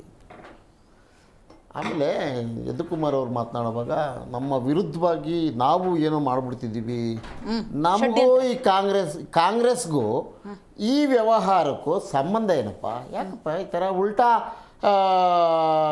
ಅಂದರೆ ನಿಮಗೆ ಗೊತ್ತು ಯಾವ ಥರ ನೀವು ಅದನ್ನು ಯಾವ್ಯಾವ ರೀತಿ ಬಿಂಬಿಸ್ಬೇಕು ಅನ್ನೋದು ನಿಮಗೆ ಗೊತ್ತಿದೆ. ಅದು ನೀವು ಅಭ್ಯಾಸ ಮಾಡ್ಕೊಂಡು ಬಂದಿರೋರು ಯಾವತ್ತಿಂದ. ಈ 25 ವರ್ಷದ ಹಿಂದೆ LK ಅಡ್ವಾಣಿ ಅವರು ಇದ್ರಲ್ಲ, ಅಲ್ಲ ಒಂದು ನಿಮಿಷ, ಇವ್ರು ಹೆಂಗೆ ಸೃಷ್ಟಿ ಮಾಡ್ತಾರೆ ಅನ್ನೋದು ಏನು ಹೇಳಕ್ಕೆ ಕೊಟ್ಟಿದ್ದೀರಿ ನೀವು ರಾಜ್ಯದ ಜನರ ಮುಂದೆ ಅಥವಾ ದೇಶದ ಜನರ ಮುಂದೆ? ಏನು ಹೇಳಕ್ಕೆ ಕೊಟ್ಟಿದ್ದೀರಿ? 164 ಸ್ಟೇಟ್ಮೆಂಟ್ ಮಾಡಿ ಒಬ್ಬ ವ್ಯಕ್ತಿ ಕೋರ್ಟ್ ಮುಖಾಂತರ ಬಂದು ತನಿಖೆ ಆಗಬೇಕು ಅಂತ ಬಂದಾಗ ಕಳೆದ ಹಲವಾರು ವರ್ಷಗಳಿಂದ ಈ ಸಂಸ್ಥೆ ಬಗ್ಗೆ, ಸಂಸ್ಥೆ ಅಂತ ಹೇಳ್ತಾ ಇದ್ದೀನಿ, ಇವರೇನಂತಾರೆ ಶ್ರೀ ಕ್ಷೇತ್ರ ಅಂತಿದ್ದಾರೆ. ನಾನು ಸಂಸ್ಥೆ ಯಾಕೆ ಅಂತಂದರೆ ಅಫಿಡೇವಿಟ್ ಹಾಕಿದ್ದಾರೆ ಸುಪ್ರೀಂ ಕೋರ್ಟಲ್ಲಿ. ಅದು ಯಾವ ಜಾಗ ಅಂತ ಹೇಳ್ತಿದ್ರಿ ಇವ್ರೀಗ? ಏನೋ ಜಾಗ, ಏನು ಜಾಗ ಅಲ್ಲ, ಅದೇನೋ ಜಾಗ ಅಂತ ಹೇಳ್ತಿದ್ರಲ್ಲ, ಅದು ಹೇಳಿ ಇನ್ನೊಂದ್ಸರಿ. ಅಲ್ಲ, ವ್ಯಂಗ್ಯವಾಗಿ ಕೇಳ್ತಿದ್ರಲ್ಲ. ನಾನು ಸತ್ಯ ಕೇಳ್ತಿದ್ದೀನಿ, ಸತ್ಯ. ಏನು ಜಾಗ ಸರ್ ಅದು? ಅದೇನೋ ಶ್ರೀ ಇದೇನೋ ಹೇಳ್ತಿದ್ರಲ್ಲ, ಏನು ಕ್ಷೇತ್ರ ಸರ್? ಅಲ್ಲ, ಒಂದು ನಿಮಿಷ ಹೇಳ್ತೀನಿ ಉತ್ತರ. ಒಂದು ನಿಮಿಷ ಮೇಡಮ್, ಆ ಜಾಗವನ್ನ ಏನು ನಡೆಸ್ತಿದ್ದಾರಲ್ಲ ಅವರೇ ಸ್ವತಃ ಇದಕ್ಕೆ ಸಂಬಂಧಪಟ್ಟಿದ್ದಲ್ಲ, ಇದು ಒಂದು ಸಂಸ್ಥೆಗೆ ಸಂಬಂಧಪಟ್ಟಿದ್ದು ಅಂತ ಹೇಳ್ತಾರೆ. ಇವ್ರು ಏನು ಹೇಳಕ್ ಹೊರಟಿದ್ದೀರಿ? ಅವರೊಂದು ಹೇಳ್ತಾರೆ, ನೀವೊಂದು ಹೇಳ್ತೀರಿ. ಆಯ್ತಪ್ಪ, 164 ಸ್ಟೇಟ್ಮೆಂಟ್ ಆಗಿದ್ದು ಒಬ್ಬ ವ್ಯಕ್ತಿ ತನಿಖೆ ಆಗಬೇಕು ಅಂತ ಹೇಳ್ಬಿಟ್ಟು ವರ್ಷಾನುಗಟ್ಲೆಯಿಂದ ಅಪಪ್ರಚಾರ ಮತ್ತು ತೂಗುಗತಿ, ಸಂಶಯ, ಅಪನಂಬಿಕೆ ಇದೆ ಆ ಸಂಸ್ಥೆ ಮೇಲೆ. ಅಲ್ಲಿ ಅದನ್ನು ಹೋಗ್ಲಾಡಿಸ್ಬೇಕು. ನನ್ನ ಕರ್ನಾಟಕ ರಾಜ್ಯದ ಒಂದು ಅದ್ಭುತವಾದಂಥ ಪರಿಸರದಲ್ಲಿರುವಂಥ ಒಂದು ಆಧ್ಯಾತ್ಮಿಕ ಕೇಂದ್ರ, ಆ ಕೇಂದ್ರದಲ್ಲಿ ಈ ಥರದೆಲ್ಲ ಸಂಶಯಗಳು ಮೂಡ್ತಾ ಇದೆ. ಅದಕ್ಕೊಂದು ತಿಲಾಂಜಲಿ ಆಡಬೇಕು, ಅದು ಕ್ರಿಸ್ಟಲ್ ಕ್ಲಿಯರ್ ಆಗಿ ಈಚೆ ಬರಲಿ ಅಂತ ಹೇಳಿ. ಇದರಲ್ಲಿ ನಮ್ದೇನು ಪಾತ್ರ ಇದೆ? ಮಾತಾಡಬೇಡಿ, ಅದೊಂದು ಆಧ್ಯಾತ್ಮಿಕ ಕೇಂದ್ರ ಅಂತ ಇವರೆಲ್ಲ ಹೇಳ್ತಿದ್ದಾರೆ ಅಲ್ವಾ?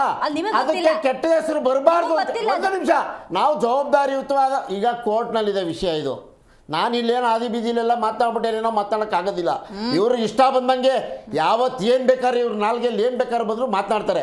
ಆ ನಾಲ್ಗೆಯಲ್ಲಿ ಬಂದಿರೋ ಮಾತನ್ನ ಏನ್ರಿ ಅವತ್ತು ತಪ್ಪು ಮಾತಾಡಿದ್ರು ವಾಪಸ್ ತಗೊಳ್ಳಿ ಅಂತಂದರೆ ತಗೊಳಕ್ಕೆ ರೆಡಿ ಇರಲ್ಲ. ಫಸ್ಟ್ ಅವರು ಗುಂಡೊಡಿಯೋದ್ರಲ್ಲಿ ಮಾತ್ರ ಇರ್ತಾರೆ, ದಾರಿ ತಪ್ಪಿಸೋದ್ರಲ್ಲಿ, ಜನರ ಮನಸ್ಸಿಗೆ ವಿಷವನ್ನು ತುಂಬೋದ್ರಲ್ಲಿ ಮಗ್ನರಾಗಿರ್ತಾರೆ.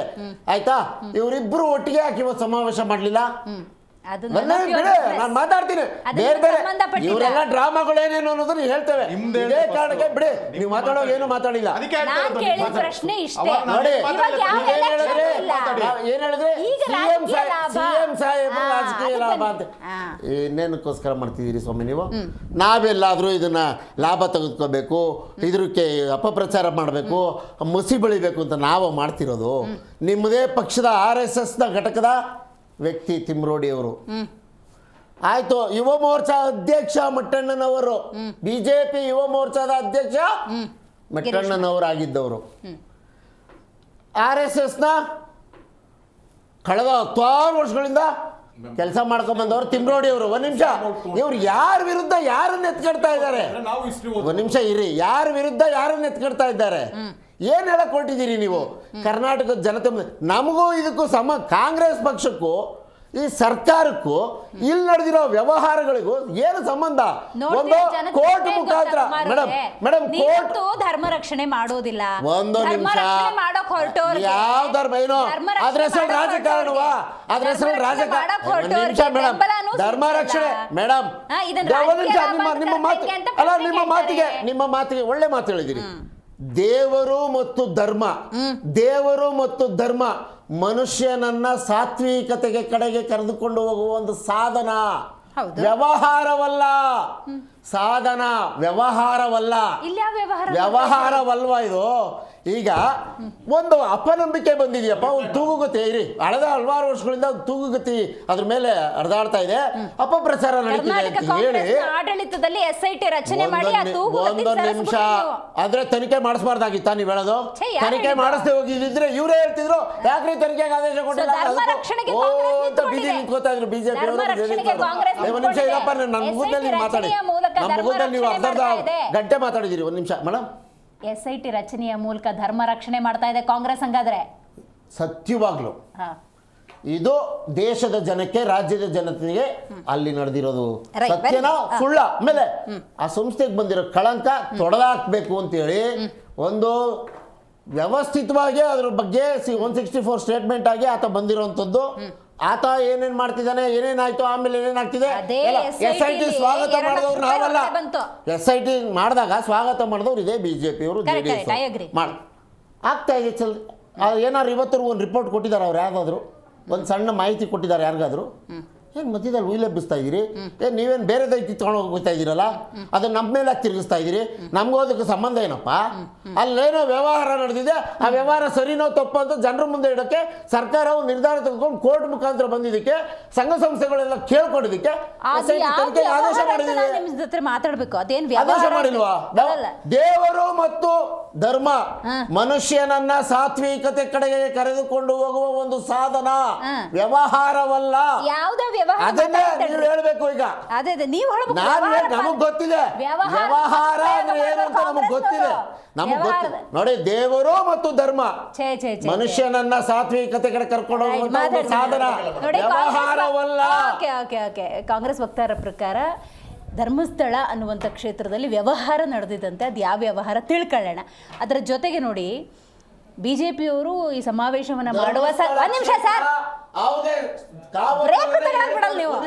ಕಾವಂದರೇ ಹೇಳಿಕೊಂಡಿರುವಂತೆ ಅಫಿಡವಿಟ್ ಸುಪ್ರೀಂ ಕೋರ್ಟ್ಗೆ ಹಾಕಿರುವಂತೆ ನೀವೇನು ಹೇಳ್ತಿದ್ದೀರಲ್ಲ, ಅಲ್ಲ. ಯಾವ್ದಿಲ್ಲಿ ಸತ್ಯ ಆಗಿದೆ ಅದನ್ನು ಮಾತಾಡ್ಬೇಕಲ್ವಾ ನಾವು? ವಕ್ತಾರರ ಪ್ರಕಾರ ಅದನ್ನು ಮಾತಾಡ್ಬೇಕಲ್ವಾ? ಸೌಮ್ಯ ಇಲ್ಲಿ ರಾಜಕೀಯ ಮಾಡಕ್ ಹೋಗಿಲ್ಲ, ನಾವು ಹೋಗಿರೋದು ಧರ್ಮಕ್ಕೊಂದು ನೈತಿಕ ಬೆಂಬಲವನ್ನ ಕೊಡೋದಕ್ಕೆ ಅಂತ. ಅಲ್ಲಿ ಮಾತಾಡಿದ್ದೆಲ್ಲ ಕಾಂಗ್ರೆಸ್ ಅನ್ನ ಆಕ್ಷೇಪ ಪಡಿಸುವಂತ ವಿಚಾರಗಳೇ. ಧರ್ಮದ ವಿಷಯದಲ್ಲಿ, ಧರ್ಮಸ್ಥಳದ ವಿಷಯದಲ್ಲಿ ರಾಜಕಾರಣ ಅನ್ನೋದು ಎದ್ದು ಕಾಣ್ತಾ ಇದೆ. ಬಿಜೆಪಿಯವರೇನೋ ಸಮಾವೇಶ ಮಾಡೋಕ್ಕೆ ಹೋಗಿದ್ದಾರೆ, ಅದು ಯಾವ ರೀತಿಯ ನೈತಿಕ ಬೆಂಬಲವನ್ನು ಕೊಡ್ತಾರೋ ಗೊತ್ತಿಲ್ಲ. ಇದರ ನಡುವೆ ಯದುಕುಮಾರ್ ಗೌಡ್ರೆ ನೀವು ಹೇಳಬೇಕು, ಇಷ್ಟು ತನಕ ಕುಮಾರ್ ಅವ್ರು ಮಾತಾಡಿದ್ದನ್ನು ಗಮನಿಸಿದ್ರಿ, ಅದಕ್ಕೆ ಉತ್ತರ ಬೇಕು. At the same time sir ಒಂದ್ 2 ನಿಮಿಷ ಇರಿ. ಒಂದು ಸರ್ಕಾರವಾಗಿ ನೀವು ಮಾತಾಡ್ತಾ ಇದ್ರಿ, ನಾವು SIT ರಚನೆ ಮಾಡಿದ್ದೇವೆ. ಕೇಳಿಸ್ಕೊಳ್ಳೋ ಟೈಮ್ ನಿಮ್ದು, ಕೇಳಿಸ್ಕೋಬೇಕಾಗುತ್ತೆ. ಇವ್ರದ್ದೇನು ತನಿಖೆ ಮೇಡಮ್? ಇವ್ರದ್ದೇನು ಪ್ರಶ್ನೆಗೆ ಉತ್ತರ ಹೇಳ್ಬೇಕಾಗುತ್ತೆ. ಅಷ್ಟೇ ಹೇಳಿ. ನಮ್ಮ ಪಾತ್ರ ಸಂಬಂಧ ನಿಮ್ಗೂ ಅವ್ರಿಗೆ ಏನೋ ಸಂಬಂಧ ಇದ್ರೆ ನಿಮ್ ಬಗ್ಗೆ ಹೇಳ್ಕೊಡ್ರಿ. ಸಂವಾದ ಮಾಡಕ್ ಮಾಡಿದ್ದೀರಾ ಇಲ್ಲ ಬೇರೆ ಏನಾದ್ರು? ಮಾಡಿ ಕುಮಾರ್ ಅವ್ರದ್ದು ಉತ್ತರಕ್ಕೆ ನೀವು ನನಗೆ ಕ್ಲಾರಿಫಿಕೇಶನ್ ಕೊಡ್ಬೇಕು. ಅಟ್ ದ ಸೇಮ್ ಟೈಮ್ ನೋಡಿ, ಈಗ ನೀವು ಈ ಸಮಾವೇಶ ಮಾಡಕ್ ಮುಂಚೆ ಯದುಕುಮಾರ್ ಗೌಡ್ರೆ, ಇದು ರಾಜಕೀಯಕ್ಕಾಗಿ ನಾವು ಹೋಗ್ತಾ ಇಲ್ವಾ, ಧರ್ಮದ ರಕ್ಷಣೆ ನಮ್ಮ ಹೊಣೆ ಅಂತ ಹೋದ್ರಿ. ಮಾತಾಡಿರೋದೆಲ್ಲ ಕಾಂಗ್ರೆಸ್ ಬಗ್ಗೆ ನೀವು. ಹೌದು. ಯಾಕೆ ಬೇಕದು? ಯಾಕೆ ಅಂತಂದ್ರೆ ಆಳುವ ಸರ್ಕಾರದಂದಾಗ ಯಾಕೆ ಇವತ್ತು ನಾವು ಅವಾಗಲೇ ಒಂದು ಮಾತು ಹೇಳಿದೆ. ಒಂದು ದಿನ ಮುಖ್ಯಮಂತ್ರಿಗಳು ಮಾಧ್ಯಮದ ಮುಂದೆ ಬೀಳ್ತಾಳೆ, ಯಾವುದೇ ಒತ್ತಡಕ್ಕೆ ನಾವು SIT ಮಾಡಲ್ಲ. ಇದು ರಾಜ್ಯದ ದೇಶದ ಮುಂದೆ ಮುಖ್ಯಮಂತ್ರಿಗಳು ಸಿದ್ದರಾಮಯ್ಯನವರು ಹೇಳಿದಂತದ್ದು. ಮಾರನೆಯ ದಿನ SIT ರಚನೆ ಮಾಡ್ತಾರೆ. ಇದ್ರಲ್ಲಿ ಸ್ಪಷ್ಟವಾಗಿ ನಾನು ಕೇಳುವಂತದ್ದು, ಯಾವ ಒಂದು ಒತ್ತಡಕ್ಕೆ, ಯಾರ ಒಂದು ಒತ್ತಡಕ್ಕೆ, ಯಾವ ದೆಹಲಿಯ ಒತ್ತಡಕ್ಕೆ, ಯಾವ ದೆಹಲಿಯ ಮನೆಯಲ್ಲಿ ಚರ್ಚೆಯಾದ ಒತ್ತಡಕ್ಕೆ SIT ಮಾಡಿದ್ರೆ ಅದನ್ನ ರಾಜ್ಯಕ್ಕೆ ಸ್ಪಷ್ಟ ಮಾಡಬೇಕು. ಒಂದು ರಾತ್ರಿನಲ್ಲಿ ಏನ್ ಬದಲಾಯ್ತು? ಇದು ಮೊದಲನೇ ಪ್ರಶ್ನೆ. ಎರಡನೇ ಪ್ರಶ್ನೆ, ಒಂದು ಶ್ರೀ ಕ್ಷೇತ್ರ, ಅವ್ರು ಶ್ರೀ ಕ್ಷೇತ್ರನ ಸಂಸ್ಥೆ ಅಂತ ಇರೋರು ನೋಡ್ರಿ. ನಾವು ರಾಜ್ಯದ ಸಾಮಾನ್ಯ ಜನರು ಏನಂತಾರೆ, ಶ್ರೀ ಕ್ಷೇತ್ರ ಧರ್ಮಸ್ಥಳ ಅನ್ನೋದು ಅದನ್ನ ನಾವು ಹೇಳ್ತಾ ಇರುವಂತದ್ದು. ಸಂಸ್ಥೆ ಆತರ ಅಂತ ಹೇಳೋದು ನಿಮ್ದು ಬೇರೆ ಸುಳ್ಳು.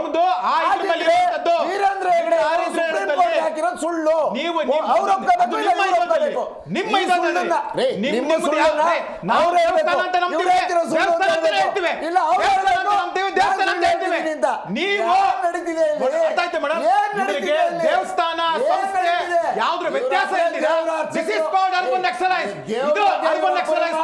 ಮನಸ್ಥಿತಿ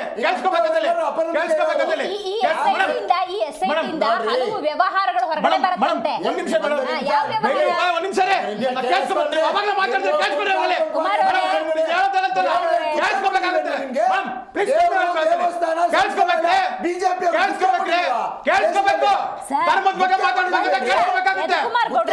ನೀವು ಧರ್ಮಸ್ಥಳಕ್ಕೆ ಹೋಗಿದ್ದೀರಾ? ಮೇಡಮ್ ಹೋಗಿದ್ದೀರಾ? ಹೋಗಿದ್ದೀರಾ?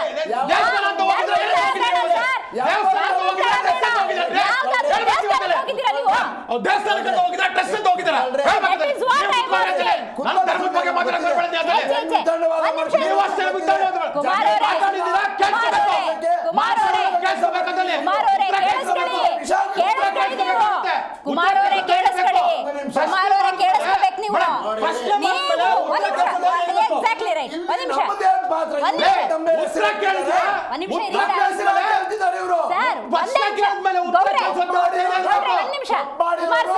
ಅನ್ಯಾಯಕ್ಕೊಳಗಾಗಿರೋರು ದೌರ್ಜನ್ಯಕ್ಕೊಳಗಾಗಿರೋರು ಅದನ್ನ ಕಂಡುಹಿಡಿಯೋಕ್ಕೋಸ್ಕರ ತನಿಖೆ ಮಾಡ್ತಿರೋದು. ಸರ್, ನನಗೆ ಹೇಳ್ತೀರಾ ಒಂದೊಂದೇ ವಿಚಾರದ ಕ್ಲಾರಿಟಿ ಬೇಕು.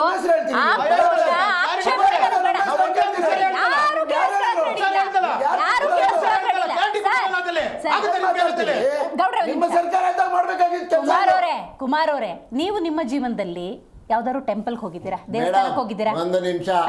ಮಂಜಯ್ಯ ಹೆಗಡೆ ಅವರು ಯಾವ್ದೋ ಬೇಕಾಗಿಲ್ಲ ಸರ್, ನೀವು ಒಂದು ಯಾವ್ದಾದ್ರು ದೇವಸ್ಥಾನಕ್ಕೆ ಹೋಗ್ತೀರಾ, ಅದೊಂದು ಟ್ರಸ್ಟ್ ಇದೆ, ಅದೊಂದು ಹುಂಡಿ ಇದೆ, ಅದೊಂದು ಆಡಳಿತ ಮಂಡಳಿ ಇದೆ ಅಂತ ಹೋಗ್ತೀರಾ? ಮೇಡಮ್, ಈ ದೇಶದ ತುಂಬಾ ಎಲ್ಲ ಗುಡಿಗಳನ್ನು ನಾನು ನೋಡಿರೋನು, ಹೋಗಿರೋನು ನಿಜ. ಆದರೆ ಇಲ್ಲಿ ಆ ಗುಡಿ ಮೇಲೆ ಇಲ್ಲ ಸಲ್ಲದ ಆರೋಪ, ಸಂಶಯ ಮತ್ತು ಅನುಮಾನಗಳು ಹುಟ್ಟಿದ್ದಾವೆ.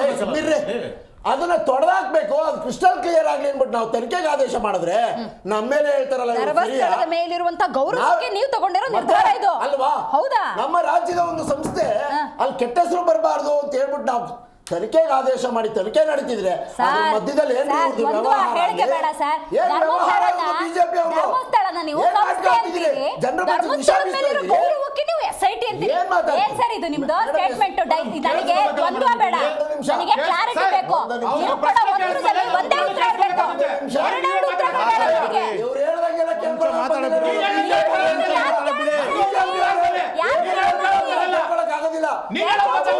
ನೋಡಿ, ಧರ್ಮಸ್ಥಳ ಮೇಡಮ್, ಧರ್ಮಸ್ಥಳ ಸಂಸ್ಥೆಯ ಮೇಲೆ ನಿಮ್ ತರ ಸುಳ್ಳು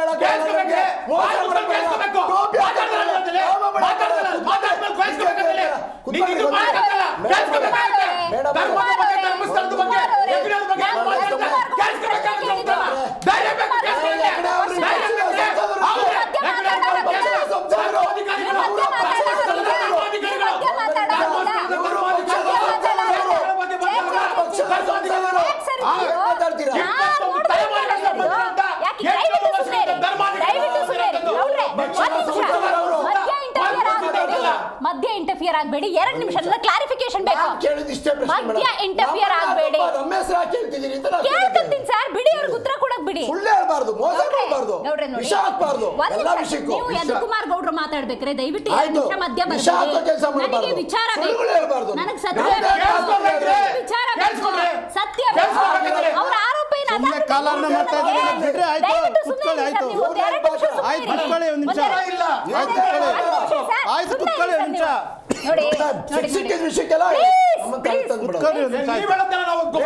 ನೀವು ಮಾಡಿರೋದು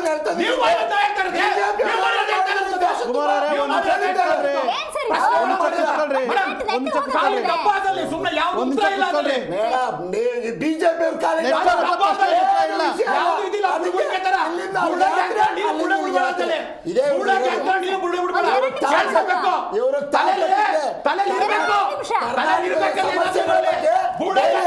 ಮಾತಾಡ್ಬೇಡಿ ಸರ್, ನೀವು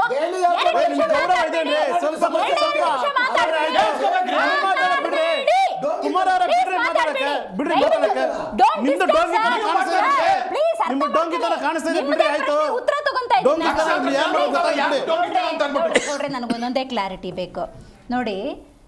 ಇಲ್ಲಿ ಕಾಂಗ್ರೆಸ್ ರೋಲ್ ಏನು ಅದಕ್ಕೆ ಅವ್ರಿಗೆ ಕ್ಲಾರಿಟಿ ಕೊಡಿ. ಅಟ್ ದ ಸೇಮ್ ಟೈಮ್ ನನಗೆ ಅವ್ರ ಹೇಳಿಕೆ ದ್ವಂದ್ವ ಬಂತು. ಏನು ಅಂತ ಹೇಳಿದ್ರೆ, ಒಂದು ಕಡೆ SIT ರಚನೆಯನ್ನು ಯಾಕೆ ಮಾಡಿದ್ದು ಅಂದರೆ ಧರ್ಮಸ್ಥಳದ ಗೌರವವನ್ನು ಉಳಿಸೋದಕ್ಕೆ, ಈ ತನಿಖೆಯಿಂದ ಸತ್ಯ ಅನ್ನೋದು ಹೊರಗೆ ಬರಲಿ ಅಂತ. ಅಟ್ ದ ಸೇಮ್ ಟೈಮ್ ಹೇಳ್ತಾರೆ ಧರ್ಮಸ್ಥಳ ಅನ್ನೋದು ಸಂಸ್ಥೆ ಅಂತ.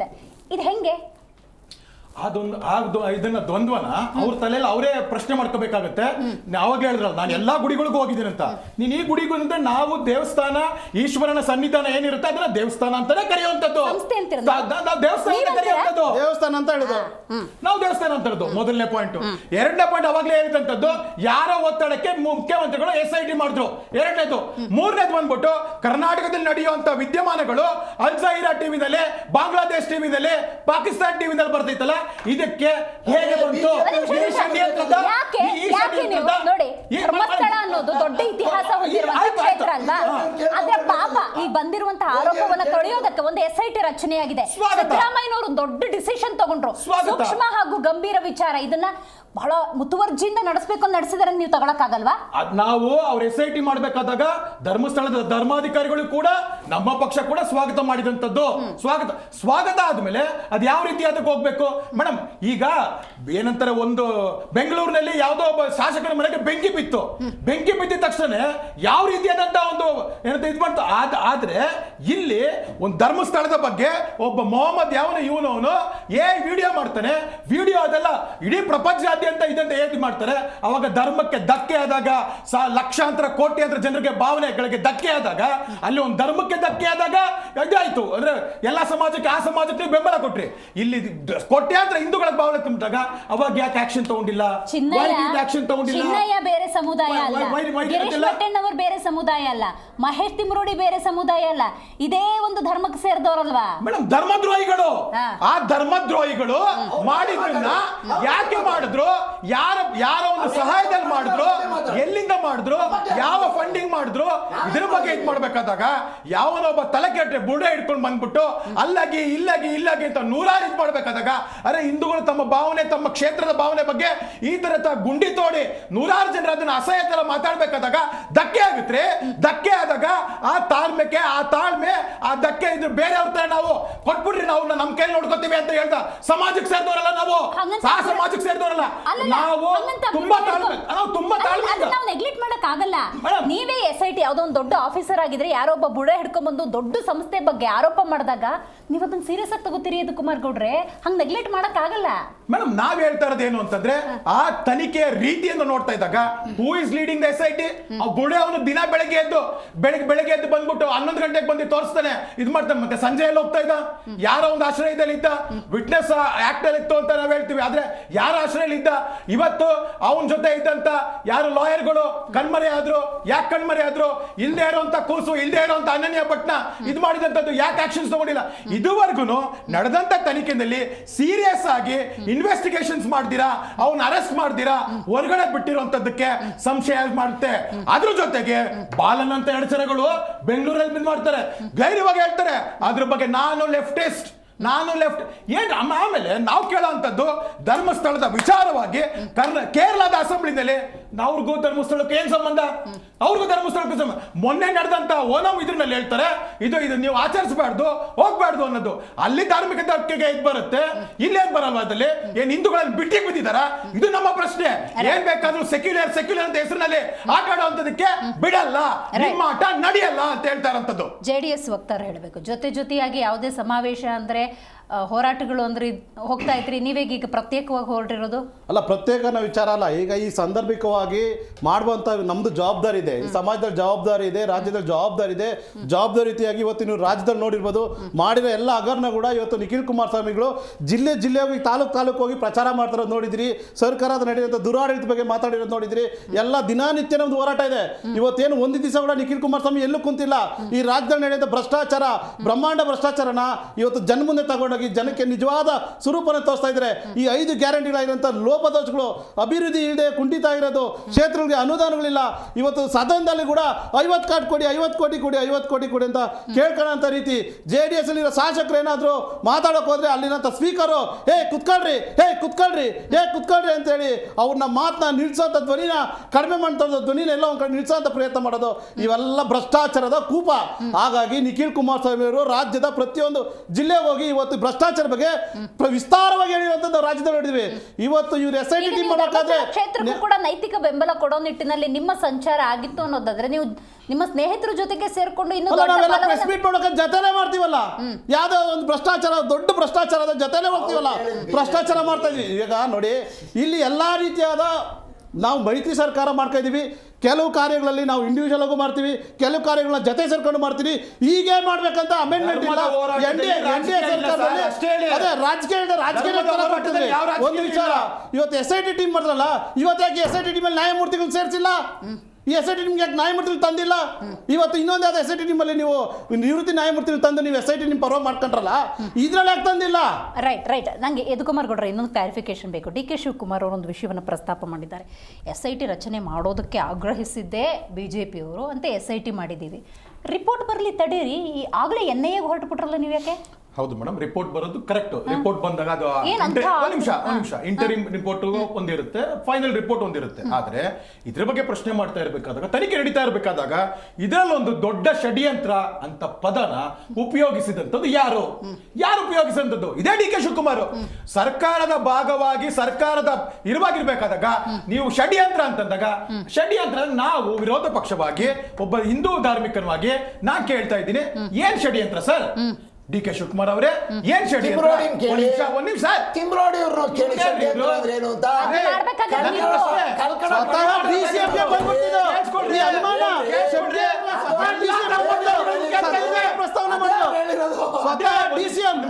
ಅವ್ರಿಗೆಲ್ಲ ಮಾಡಿದೆ, ಗುಪ್ತಚರ ಇಲಾಖೆ ಮಾಡಿದೆ. ಮುಖ್ಯಸ್ಥರಿಗೆ ಹೇಳಿ, ಇವ್ರಿಗೆ ಬಿಜೆಪಿ ಅವ್ರಿಗೆ ಏನು ಅವಸರ? ಬೇರೆ ವಿಷಯಗಳಲ್ಲಿ ಅವಸರ. ಈಗ ಷಡ್ಯಂತ್ರ ಹೇಳಿದವರು DK ಶಿವಕುಮಾರ್ ಅವರು. ಗೊತ್ತಾಗಲು ಹೋರಾಟ ಮಾಡಬಾರ್ದು ನಾವು, ಜನಪರ ಮಾತಾಡೋದು ಬೇಡ ದಯಮಾಡಿ. ನೀವೇನ್ ಮಾತಾಡ್ಬೇಡ್ರಿ. ನಿಮ್ಮ ಯೋಗ್ಯತೆ ಅರ್ಹತೆ ಎಲ್ಲ ನೋಡಿದ್ದಾರೆ, ನಿಮ್ಮ ಯೋಗ್ಯತೆ ನೋಡಿದ್ದಾರೆ.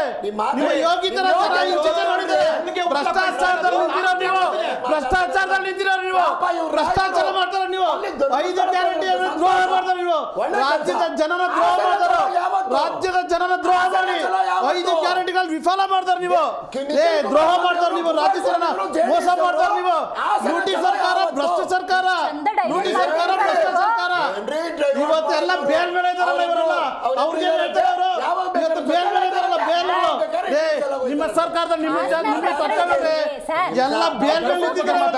ಕಾಂಗ್ರೆಸ್ ಪಕ್ಷದಲ್ಲಿ ಎಲ್ಲ ಬೇಲ್ ಮೇಲೆ ಹಚ್ಚಿದ್ದಾರೆ, ಆಸನ ತಪ್ಪಾದ ಶಿಕ್ಷೆ ಇದೆ. ಬೇಲ್ ಮೇಲೆ ಇವ್ರು ಜನ ಇರ್ಬೇಕು, ಎಷ್ಟು ಜನ ಇದ್ರೆ ಬೇಲ್ ಮೇಲೆ ನಿಮ್ಮ ಪಕ್ಷದಲ್ಲಿ ಎಷ್ಟು ಜನ ಬೇಲ್ ಮೇಲೆ? ಆಸನದಲ್ಲಿ ಶಿಕ್ಷೆ ಆಗಿದೆ, ಹಾಸನದಲ್ಲಿ ಶಿಕ್ಷೆ ಆಗಿದೆ, ಬೇಲ್ ಮೇಲೆ ಇದಾರಲ್ಲ ಇವತ್ತು, ಬೇಲ್ ಕ್ರಿಮಿನಲ್ ಕೇಸ್ ಮೇಲೆ ಇದಾರಲ್ಲ, ಇವ್ರಿಗೆ ಏನ್ ಹೇಳ್ಬೇಕು? ನಿಮ್ದು ನಿಮ್ಮ ಕ್ರಿಮಿನಲ್ ಕೇಸ್ ಇಸ್ತಾರ ನೋಡ್ರಿ.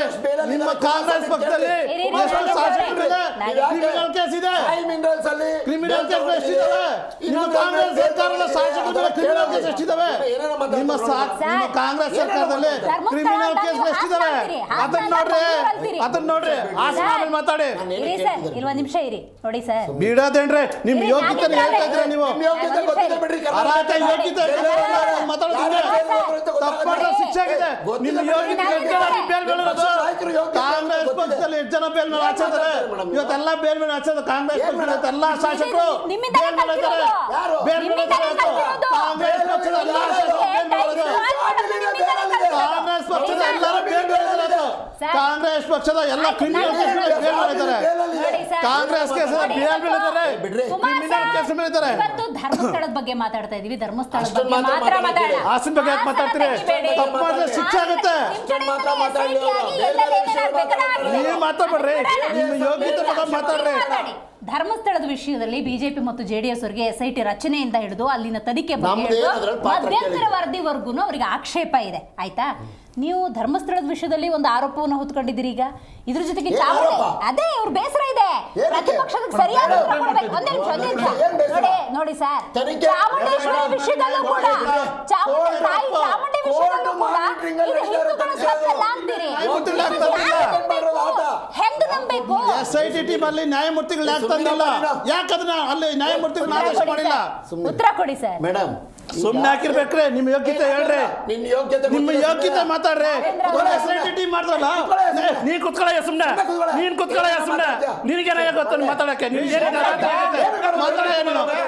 ಕುತ್ಕೊಳ್ಳಯ್ಯ, ನೀನ್ ಒಬ್ಬೇ ಬಂದ್ರೆ ಡಿಬೇಟ್, ನಿನ್ ಯೋಗ್ಯತೆ ಮಾತಾಡು. SIT ಟೀಮ್ ಅಲ್ಲಪ್ಪ, ನ್ಯಾಯಮೂರ್ತಿ ನಿಮ್ಗೆ ಇಷ್ಟ ಬಂದಾಗ SIT ಟೀಮ್ ಮಾಡ್ಕೊಂತೀಯ. ನಿಮ್ಗೆ ಯೋಗ್ಯತೆ ಇದೆಯಾ? ನಿಮ್ಗೆ ಯೋಗ್ಯತೆ ಇದೆಯಾ? ಯೋಗ್ಯತೆ ಇದೆ ನಿಮ್ಗೆ? ಯೋಗ್ಯತೆ ಇರ್ತಾರ ಡಿಬೇಟ್ ಮಾಡಕ್ ಬರ್ತಾರೆ.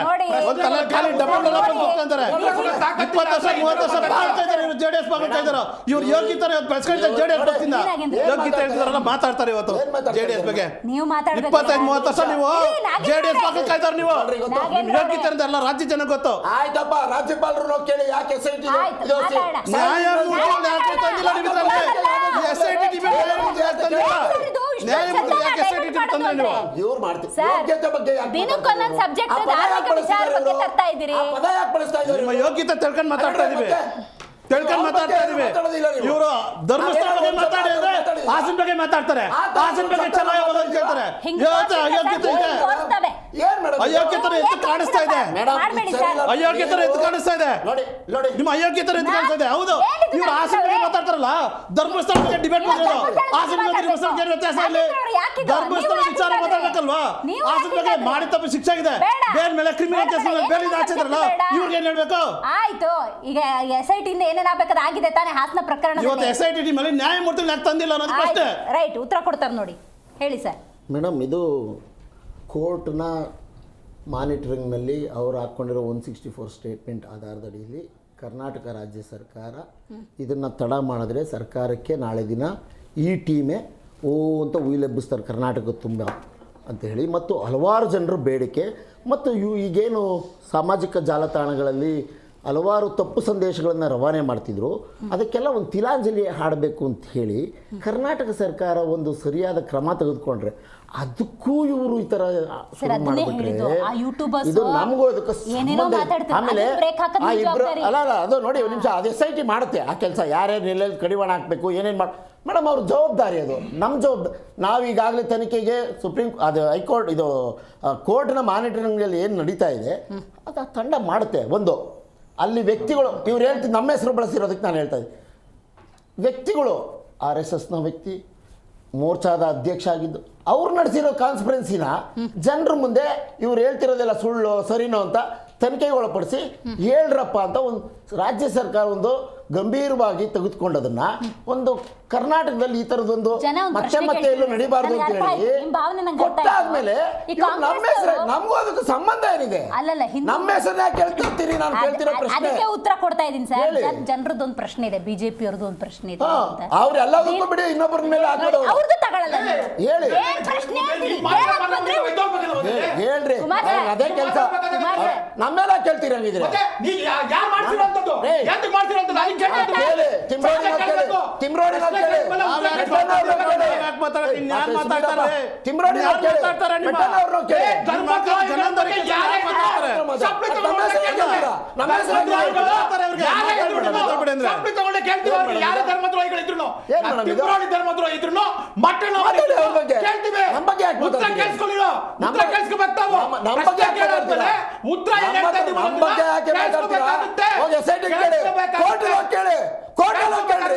ತನಿಖೆಲ್ಲ ಇದಾಗ್ತಿದೆ, ಕೋರ್ಟ್ಗೆ ಹೋಗ್ರಿ ನೋಡೋಣ. ನೀವು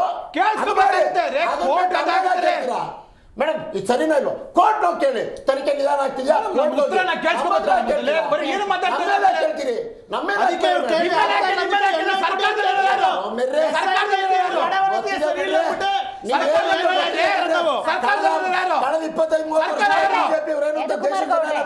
ಧರ್ಮಸ್ಥಳ ಅಂತಾರೆ, ನೆಕ್ಸ್ಟ್ ಡೇ ಚಾಮುಂಡೇಶ್ವರಿ ಅಂದ್ರೆ ಈಗೊಂದು ಭಾವನೆಗಳು ಹೆಂಗೆ ವ್ಯಕ್ತ ಆಗ್ತಾ ಇದೆ? ಆ ಉತ್ತರಕ್ಕೆ ಅದಕ್ಕೆ ಧರ್ಮಸ್ಥಳ ಅಂದ್ರು, ಆಮೇಲೆ ಏನು ದೈವಿಕ ಭಾವನೆ, ಧಾರ್ಮಿಕವಾಗಿ ಬರಬೇಕು ಅಂತ. ಈಗ ದೈವಿಕ ಭಾವನೆ ಇರುವಂತ ಮೈಸೂರಿನ ಚಾಮುಂಡೇಶ್ವರಿಯಲ್ಲಿ ಕಿಚ್ಚೆಬ್ಸ್ತಾ ಇರೋರು ಬಾನು ಮುಷ್ತಾಕ್ ಅಂತ ಕರ್ಕೊಂಡ್ಬಂದು ಕಿಚ್ಚೆಬ್ಸ್ತಾ ಇರೋರು ಯಾರು? ಕಿಚ್ಚೆಬ್ಸ್ತಾ ಇರೋರು ಯಾರು?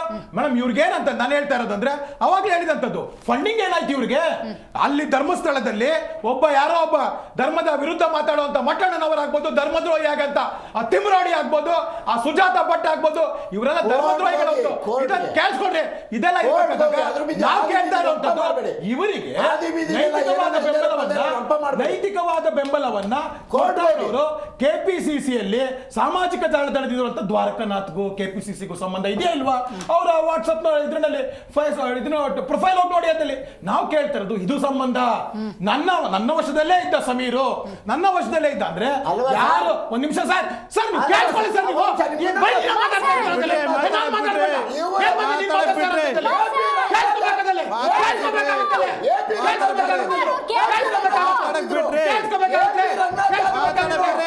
ಅವ್ರು ಕೇಳ್ರಿ, ಅದ್ರ ಕೇಳ್ರಿ, ನೀವು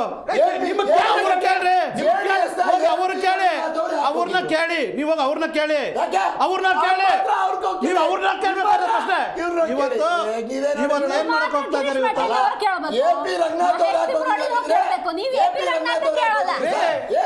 ಮತ್ತೆ ಡಿ ಕೆ ಶಿವಕುಮಾರ್ ಷಡ್ಯಂತ್ರ ಹಾಕಿದ್ರು, ಮತ್ತೆ ನೈಜ ತನಿಖೆ ಇದೆಯಲ್ಲ, ಯಾಕೆ ಮತ್ತೆ ಷಡ್ಯಂತ್ರ ಅಂತ ಹೇಳಿ ಏನ್ ಮಾಡಕ್ ಹೊರಟಿದ್ದೀರಿ ಅದೊಂದು ಲೈನಲ್ಲಿ ಹೇಳ್ಬಿಡಿ ಸರ್. ಮೇಡಮ್, ಧರ್ಮಸ್ಥಳದ ಕೋಟ್ಯಾಂತರ ಜನರ ಏನು ಧಾರ್ಮಿಕ ಭಾವನೆಗಳಿಗೆ ಇವರೆಲ್ಲ ಧಕ್ಕೆ ಆಗ್ತಾ ಇತ್ತು, ಆ ಒಂದು ಕ್ಷೇತ್ರ, ಆ ಕ್ಷೇತ್ರದಲ್ಲಿ, ಮಂಜುನಾಥನ ಕ್ಷೇತ್ರದಲ್ಲಿ, ಅಣ್ಣಪ್ಪನ ಕ್ಷೇತ್ರದಲ್ಲಿ ನಾವು ಬಂದ್ಬಿಟ್ಟು ಧರ್ಮದ ಪರವಾಗಿದ್ದೀವಿ. ಧರ್ಮದ ಪರವಾಗಿ ಅಪಪ್ರಚಾರ ಮಾಡಿ ಯಾರೇ ಮಾಡಿದ್ರು ಆ ಧರ್ಮದ್ರೋಹಿಗಳನ್ನ ಒಳಗಾಗ್ತೀವಿ ಅನ್ನೋದು ಹೇಳ್ತಾ ಇರೋದು. ಧರ್ಮಸ್ಥಳದ ಪುಣ್ಯ ಕ್ಷೇತ್ರನ 7 ಕೋಟಿ ಕನ್ನಡಿಗರು ಉಳಿಸ್ಕೊಬೇಕಾಗಿರುವಂತ ಸಂದರ್ಭ ಬಂದಿದೆ. ಇವತ್ತು ಏನು ಇವರು ಹುನ್ನಾರು ಮಾಡಿ ಷಡ್ಯಂತ್ರ ಮಾಡಿ ಕಾಂಗ್ರೆಸ್ ಸರ್ಕಾರ ಇವತ್ತು ಈ ಧರ್ಮ ಕ್ಷೇತ್ರಗಳನ್ನ ಟಾರ್ಗೆಟ್ ಮಾಡಿದೆ. ಇವತ್ತು 7 ಜನ ಕನ್ನಡಿಗರು ಇವತ್ತು ದೇವಸ್ಥಾನ ಉಳಿಸ್ಕೊಬೇಕಾಗಿದೆ. ಅದಕ್ಕೊಂದು ಹಲವಾರು ಸಂಸ್ಥೆಗಳು ಅಂತ ಹೆಸರು ಕಟ್ಟಿ, ಬಣ್ಣ ಕಟ್ಟಿ, ಅದನ್ನ ಇವತ್ತು ಬೀದಿ ತಂದು ನಮ್ಮ ಸಂಸ್ಥೆಗಳು ಉಳಿಸ್ಕೊಬೇಕು, ದೇವಸ್ಥಾನ ಉಳಿಸ್ಕೊಬೇಕು, ಧಾರ್ಮಿಕತೆ ಉಳಿಸ್ಕೊಬೇಕಂತ ಇವತ್ತು ಕನ್ನಡಿಗರು ಹೋರಾಟ ಮಾಡುವಂತ ಪರಿಸ್ಥಿತಿ ಇವತ್ತು ಈ ನಾಡಿಗೆ ಬಂದು ನಿಂತಿದೆ. SIT ಮೂಲಕ, ಆ ತನಿಖೆಯ ಮೂಲಕ ಒಂದು ತಾರ್ಕಿಕ ಅಂತ್ಯಕ್ಕೆ ತಗೊಂಡು ಹೋಗುತ್ತೆ ಕಾಂಗ್ರೆಸ್ ಅನ್ನುವಂಥ ವಿಶ್ವಾಸ ಇಟ್ಕೋಬಹುದಾ? 100ಕ್ಕೆ 200ರಷ್ಟು ಈ ವಿಷಯದಲ್ಲಿ ಆ ಸಂಸ್ಥೆ ಮೇಲೆ ಬಂದಿರುವಂತ ಆರೋಪ, ಕಳಂಕವನ್ನ ತೊಡೆಯೋದಕ್ಕೆ SIT ಅವರು ಕೆಲಸ ಮಾಡ್ತಿದ್ದಾರೆ. ಧರ್ಮಸ್ಥಳದ ಕ್ಷೇತ್ರ ಮಧ್ಯಂತರ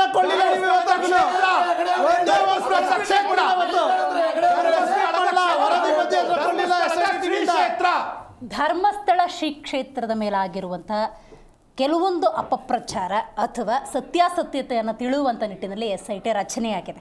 ಅದರ ರಿಪೋರ್ಟು ಒಂದು ಕಡೆ ಬರಬೇಕು. ಎಟ್ ದ ಸೇಮ್ ಟೈಮ್ ಧರ್ಮಸ್ಥಳದ ಈ ಒಂದು ಪ್ರಕರಣಕ್ಕೆ ಸಂಬಂಧಪಟ್ಟಂತೆ BJP ಇರ್ಬೋದು, JDS ಇರ್ಬೋದು ಸಮಾವೇಶವನ್ನು ಮಾಡ್ತಾ ಇದ್ದಾರೆ. ಧರ್ಮಸ್ಥಳ ಚಲೋ ಅಂತ ಹೇಳ್ತಿದ್ದಾರೆ. ಧಾರ್ಮಿಕ ಭಾವನೆಗೆ ಧಕ್ಕೆ ಆಗಿರುವಂಥ ಇಂಥ ಸಂದರ್ಭದಲ್ಲಿ ಯಾವ ಸ್ಟ್ಯಾಂಡಿಗೆ ಆಡಳಿತ ಸರ್ಕಾರ ತೆಗೆದುಕೊಳ್ಳುತ್ತೆ ಅನ್ನುವಂಥ ಕುತೂಹಲ ಇದೆ.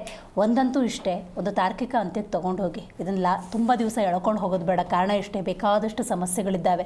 ನೀವು ನಿಮ್ಮ ರಾಜಕಾರಣವನ್ನು ಮಾಡೋದಕ್ಕೆ ಧರ್ಮವನ್ನು ಬಳಕೆ ಮಾಡಬೇಡಿ ಅಂತ ಹೇಳ್ತೇವೆ. ಇವತ್ತಿನ ಕಾರ್ಯಕ್ರಮವನ್ನು ಮುಗಿಸೋಣ.